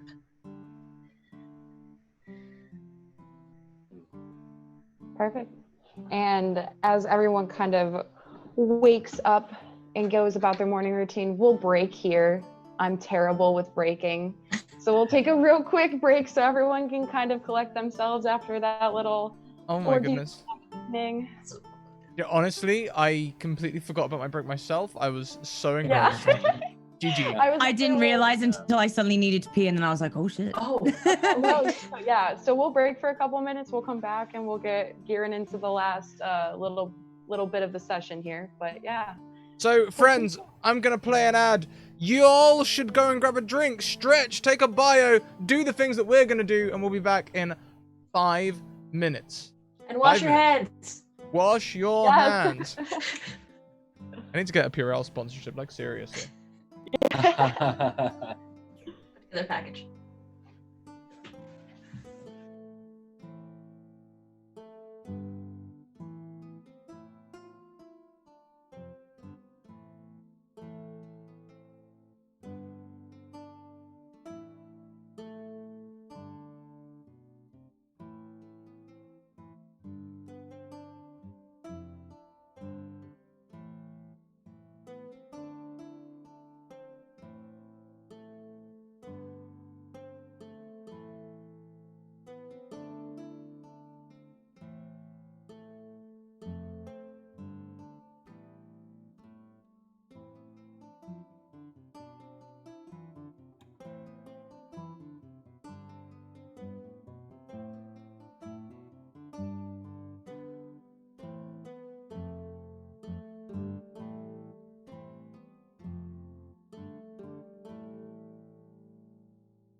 Welcome back, everyone. I hope you had a fantastic break. We certainly did. I've got coffee and a drink now, so I'm a happy chappy. We'll launch straight back into the narrative as we wake up, and I'll hand over to the wonderful, descriptive DM, Witherbrook.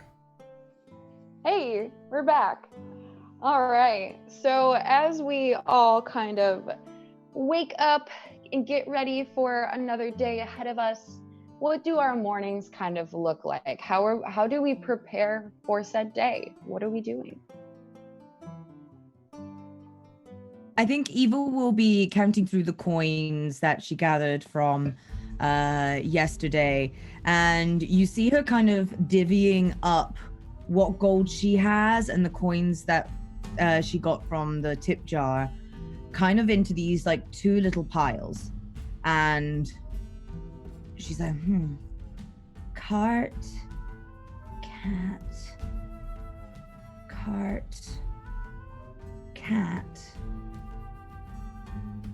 and then she'll like bunch it all back up together before heading downstairs in like definitely searching for Finny. Now that it's morning time and everything's not awakened, of course, after doing my hangover cure of licking myself clean for about an hour, I'm going to head down and find Alfred to see that he makes good on our wager. Maybe he'll give me more. Absolutely. So you head downstairs, and as you're heading downstairs, you see Eva heading downstairs as well, like right behind you. And you go down, and Alfred is already like, you see him kind of like rearranging the tables back to their original positions and kind of like sweeping up where patrons had left crap all over the floor the night before. And you see little Solstice like wiping down the bar top with like a wet rag. And he looks up at you and says, thanks again. I mean, every time I see you, I say it, but I mean it, because last night was the best night that we've had all month. The month's almost over, so I appreciate it. And he like goes to pull something out of his back pocket, and you see him unsling a little pouch and toss it your way. He says, make right always, and you find yourself a little bit extra in there. Consider it my personal thanks to you. And thank you. Just in case you ever decide to come back into town, if you're staying around or if you're coming back on your way through, you're always welcome. I've always got a spot on the stage for y'all. I appreciate that, Alfred. I appreciate that a lot. And he just like gives you a wave and then continues to sweep and clean. Has there been any trouble in the stables?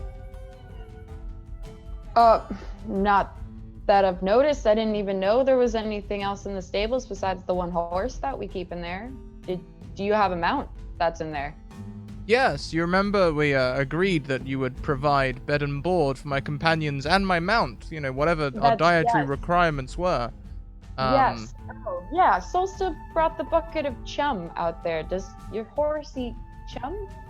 Well, that's kind of why I was inquiring as to whether there had been any disturbances out there. Maybe it's best if someone else tells you, actually. Let's keep our relationship as it is, you know, happy and fresh. Gives you a weird side eye, and shakes it off and just says, okay, all right, but yeah, no problems that I know about, so all right. And he just continues to go sweep, like very confused. Eva, surely we... Oh! Vinny, I didn't see you there, my goodness. I think Eva was on her way over to Finny as well. Good morning, Miss Ambermore. Good morning, Mr. Knight. I trust you slept well. I did. I'm really hoping that our little displacer beast hasn't eaten all the horses in the stable. Well, he is tethered for the moment. Though I do believe it should be that time we see to him and feed him. Some interesting developments prior to your performance last night. It appears our little inkblot is undergoing some sort of a transformation. Oh, wonderful. Hopefully a bonding transformation, so he'll never want to eat it. Bit Like infection-based transformation. possibly some kind of metamorphosis, perhaps. I was just about to check up on him. Would you care to join me? Yes, I could use a little photosynthesis myself. Right this way. We have to make sure that Is Miss Knox not with you yet? I'm gonna cast knock on Cassandra's door. Cassandra, will you give be a knock. very startled, like being just lost in thought, and she'll open the door. Does the door open or does it just unlock itself? Yeah, I think it would come. It would unlock and sort of swing open. Oh, there you go. It just Yeah. unlocks itself, so yeah. Yeah. We'll But it's a open loud the knock, door, that's the main thing. sort of look around, and when she sees no one, she goes, "Yes, Barry." We're heading out to the stables! Oh, and she'll tuck the flashcard back into her side pocket, and head downstairs. Checking on Inkblot then. apparently they're going through puberty.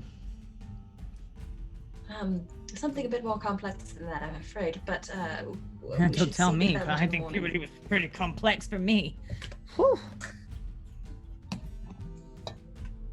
Yeah, so as Different you biologies. I just imagine comparing puberty stories from character to character. Oh, and I love that. As you both, is it just Finny and Eva going? Is everybody going to the stables to check on Inkblot? I'm Seems like we're all intrigued to going. see the mess. Okay. Okay. Right So this way. as you all go out the exit door and go across the alleyway to the stable door, you swing over the stable door and walk back to where Inkblot's stall is.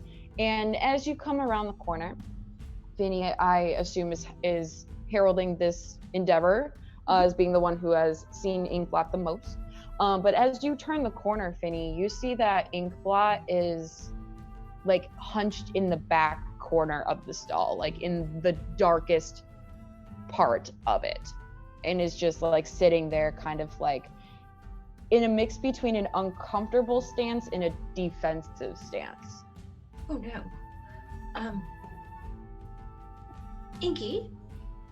Inkblot.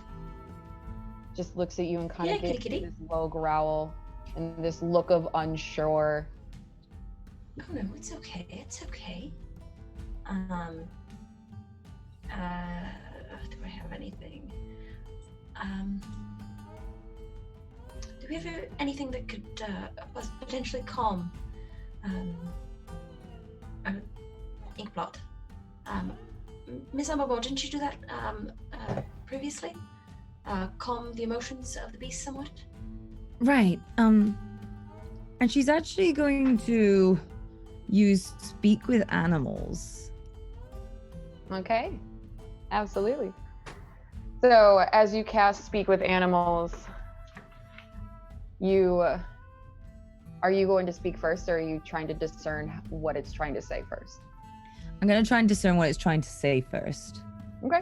So as you cast Speak with Animals, you hear that low growl kind of transcends into I don't know where I am, I don't know why I'm here, but I need to go, and this is not where I should be. Hey, it's okay. We're just trying to help.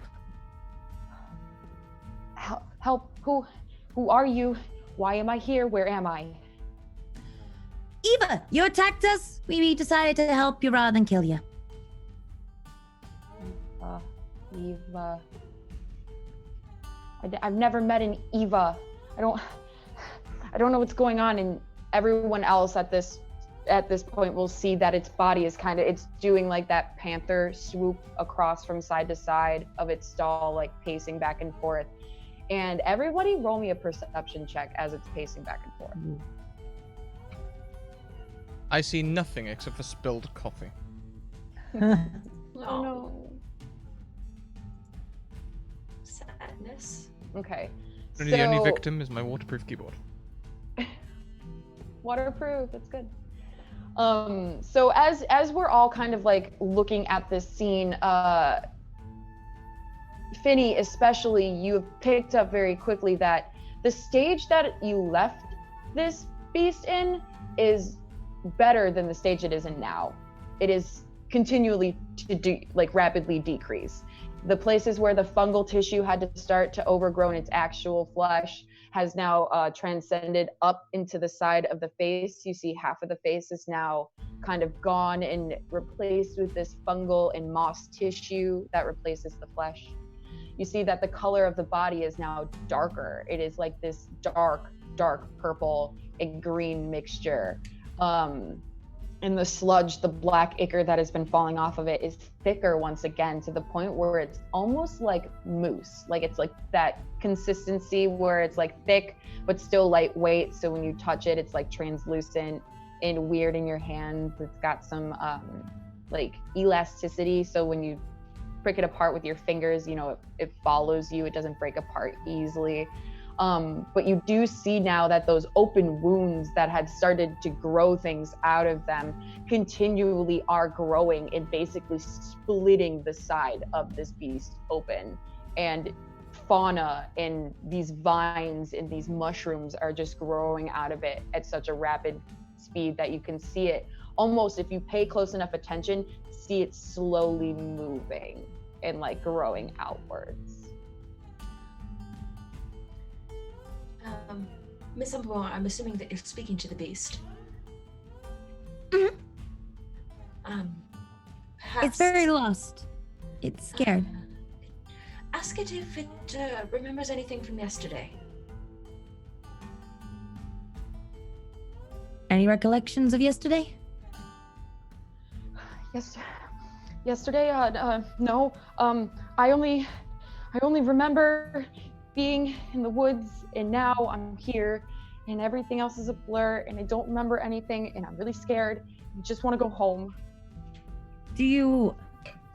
What does it say? It doesn't remember anything. Everything's a blur.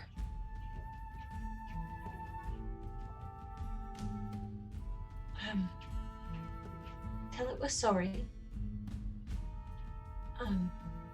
And we're trying to make this better. This is... Ask him if he's in pain. Are you in pain? I mean, I'm uncomfortable. Like, things feel different. I feel different. I don't know. And then as soon as it starts to say I don't know, it like whips its head towards you, Eva, and just starts to menacingly growl at you. And it looks at you with this intense stare.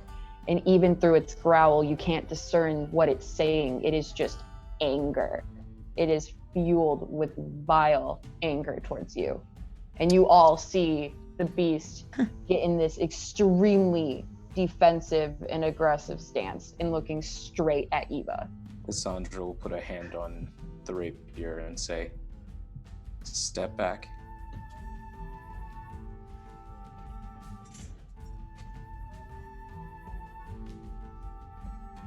It now locks still eyes with saying anything? Cassandra and looks at all of you. This beast is just now slowly kind of like pacing back and forth in the back part, all staring at you. And Eva, you hear as it pipes up again and says,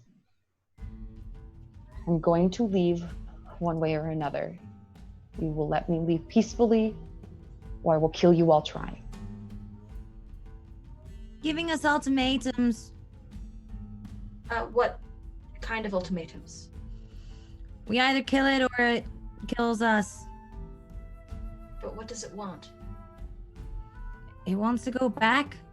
Doesn't feel like it belongs here. Feels Obviously. weird. Um, What about the fungal thing? It says it's not in any pain, but it feels strange. it Maybe. feels strange. I was able to surmise that it did not feel any pain last night when I was examining. Perhaps returning it to somewhat more of a natural environment, peacefully, might be best. What about the fungal thing? I don't know if I can cure it. What about I'll have prepared lesser restoration. I think I have that.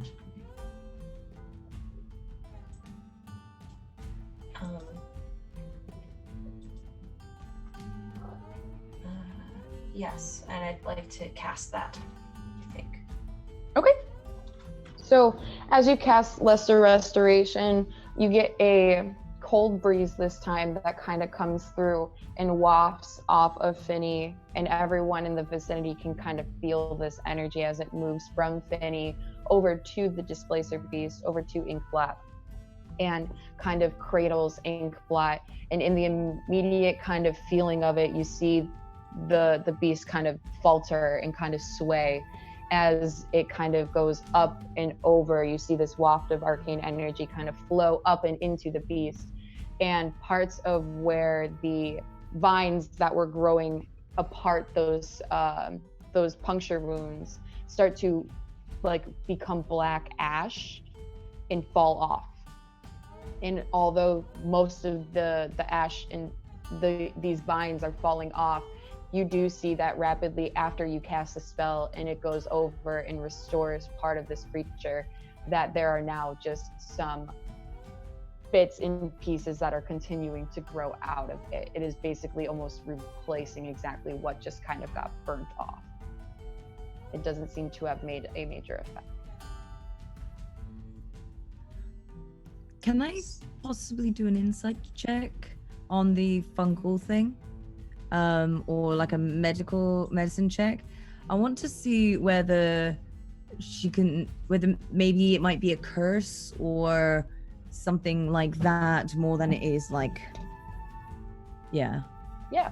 I'll let you pick either medicine or nature if you're trying to discern whether it's naturally derived or if this is magical in some way.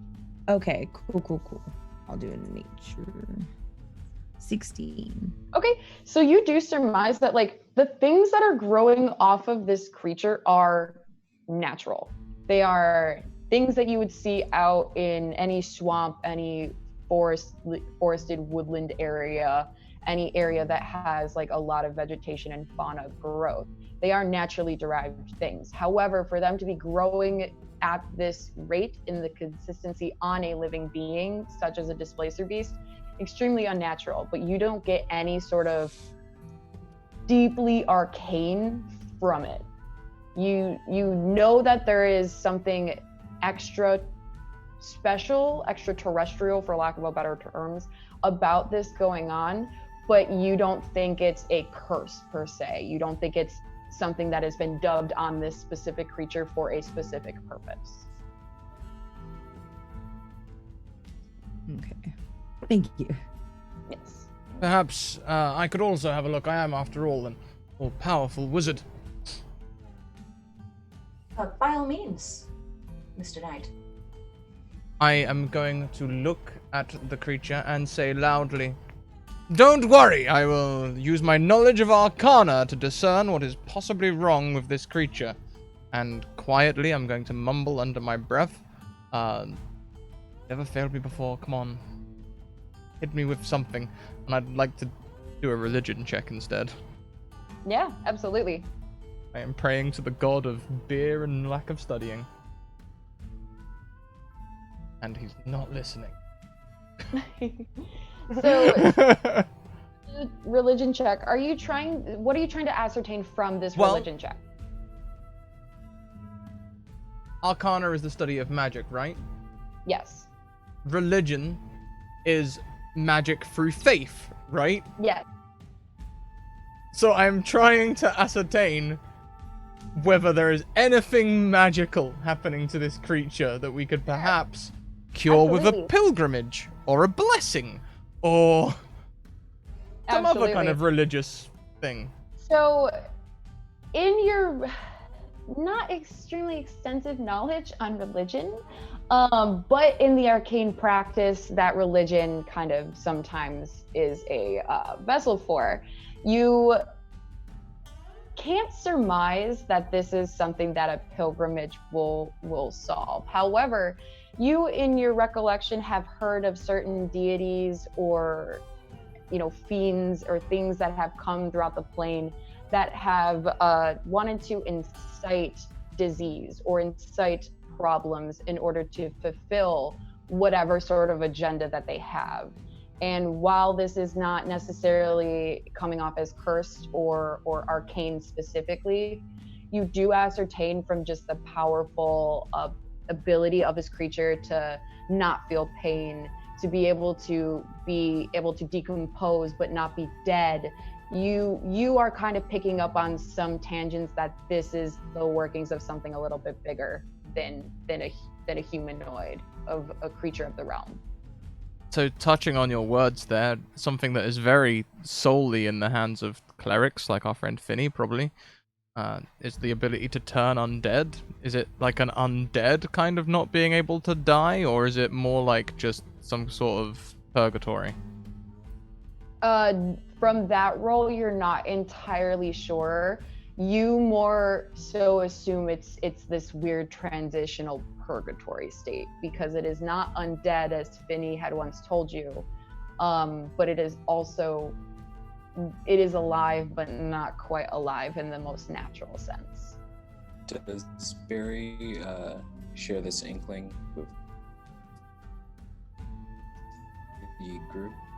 Oh, you, yes, I will turn to the group and gesture for them to come close. I bring you close because I do not want to seem like too much of a doomsayer.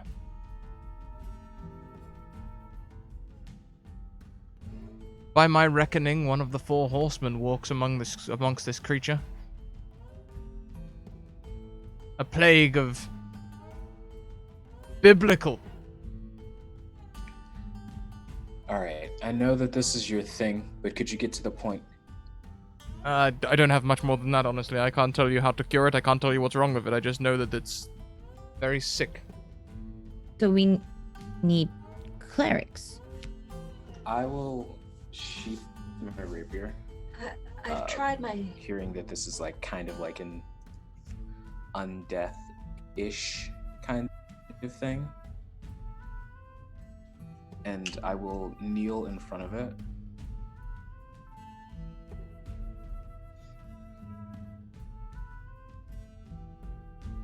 And my Haunted One background. Ooh. The first paragraph, I want to You're try breaking. and just You're breaking up a little bit, share, Riddler. like, oh, Could you go back for that just last Sorry. little bit again? You seems like you're back now. I am I? I'm not sure if you're back or not. Okay. I want to try and just like connect with this. Yeah. Oh dear. Okay, so let me read this real quick. Goodness.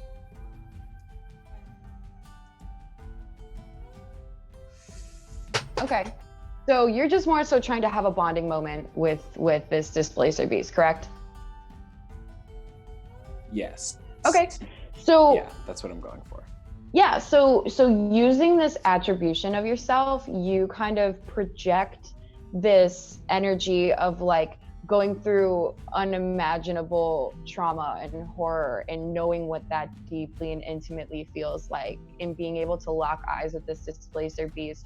You also too get that energy in return, that they have seen and experienced unimaginable horrors and are personally experiencing something very close to that right now. Although they may not be in physical pain, they are in absolute mental anguish. They are terrified, they feel out of control, Inkblot feels very much afraid and losing sort of their bearings on what is going on. Okay.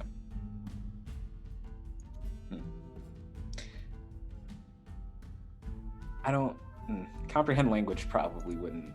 That's different from speak with animals. Yeah, But that he's not speaking wouldn't like work. a language, is he? Yeah. And how long does speak with animals last? Eva? Is that a concentration for? Is that like a time thing, like a minute or something, or does that happen for a while?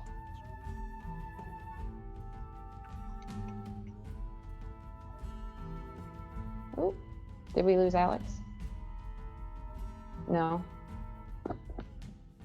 Alex? I don't. Oh.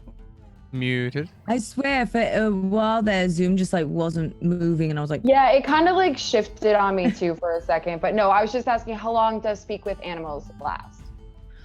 Speak with animals lasts for about 10 minutes. Okay, yeah. So you still have speak with animals up, and as Cassandra is having this small moment, you can hear from Inkblot kind of this, if only you knew what I knew, but I don't know it anymore.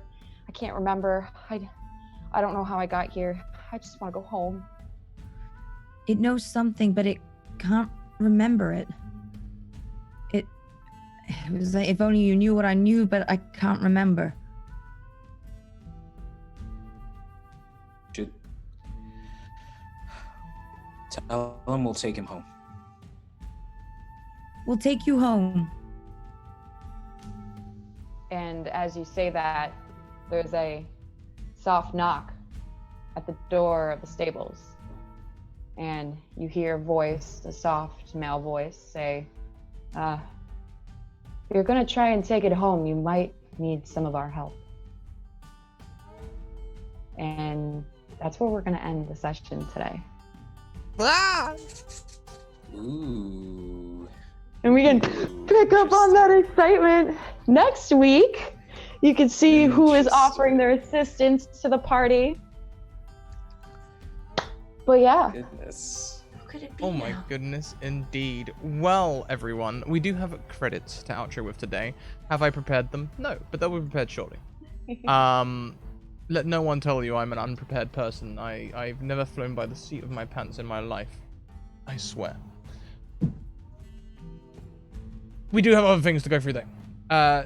Ray, that was amazing today. That dream sequence and everything. I felt very enabled and very, very lucky as a player to go through that session today. What a wonderful second session. I feel like we're all a little closer together, and I'm sure my fellow players agree. Absolutely. Absolutely. Good, Fantastic. I'm so happy.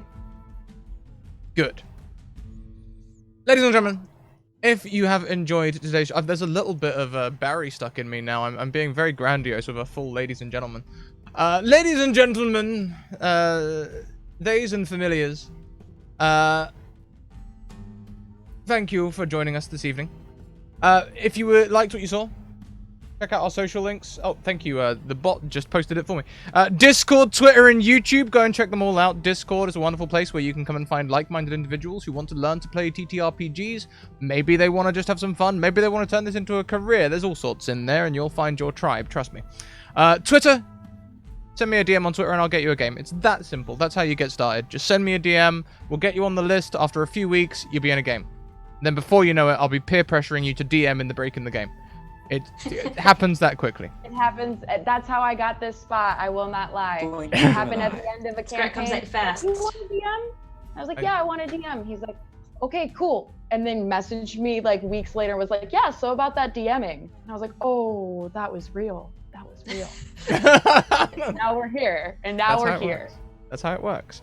And I think I'm trying to remember. I'm paraphrasing some friends here who have described my methods of encouragement. They call it forceful encouragement, not persuading or convincing or manipulating, just forceful encouragement. Beautiful, and I love it. Yeah. And YouTube. If you missed any parts of this episode and you want to go catch up, head on over to the YouTube, hit the subscribe button while you're there. It really does affect my metrics, and watch it back. Also, check out our wonderful sponsors. Supporting them supports us because they're the ones with the money. Check out Hero Forge. They just had a lot of money come their way through a Kickstarter, 6,000% funded, $3.1 million. There's going to be coloured minis all over this stream in no time at all. I might even see if my fellow players fancy making some grayscale versions of their characters over in the Hero Forge creator. You know, just so we've got a little something to display on our intro screen. And perhaps I should also make Barry. I feel Hero Forge coming very soon in our futures. Also, check out Mage Hand Press, who made the Dark Matter expansion for 5e. Available in hardback at your local game store. They're recently signed with Diamond Comics Publishing, so you can get this very tome from your local nerds. Go and ask them to stock it. Also, big thank you to... My hat was trying to eat it. The Deck of Many. Wow, typing one-handed with your left hand's an experience. The Deck of Many, who made the Humblewood expansion for 5e. You can see this on Thursdays at 6 p.m. EST, where I will be playing through in a guest game. So if you send me a DM on Twitter, you could well end up in that game, playing as a burb, or a deer, or fox, or other kind of creature. That's all of our sponsors. That's all of our stuff. All of these people around this table are wonderful. Go and check them out. Follow their Twitters. Their Twitters are displayed in the credits. And we look forward to seeing you next week to rot some more shadows. Until then, keep on evoking emotions, and we'll see you later on. Bye.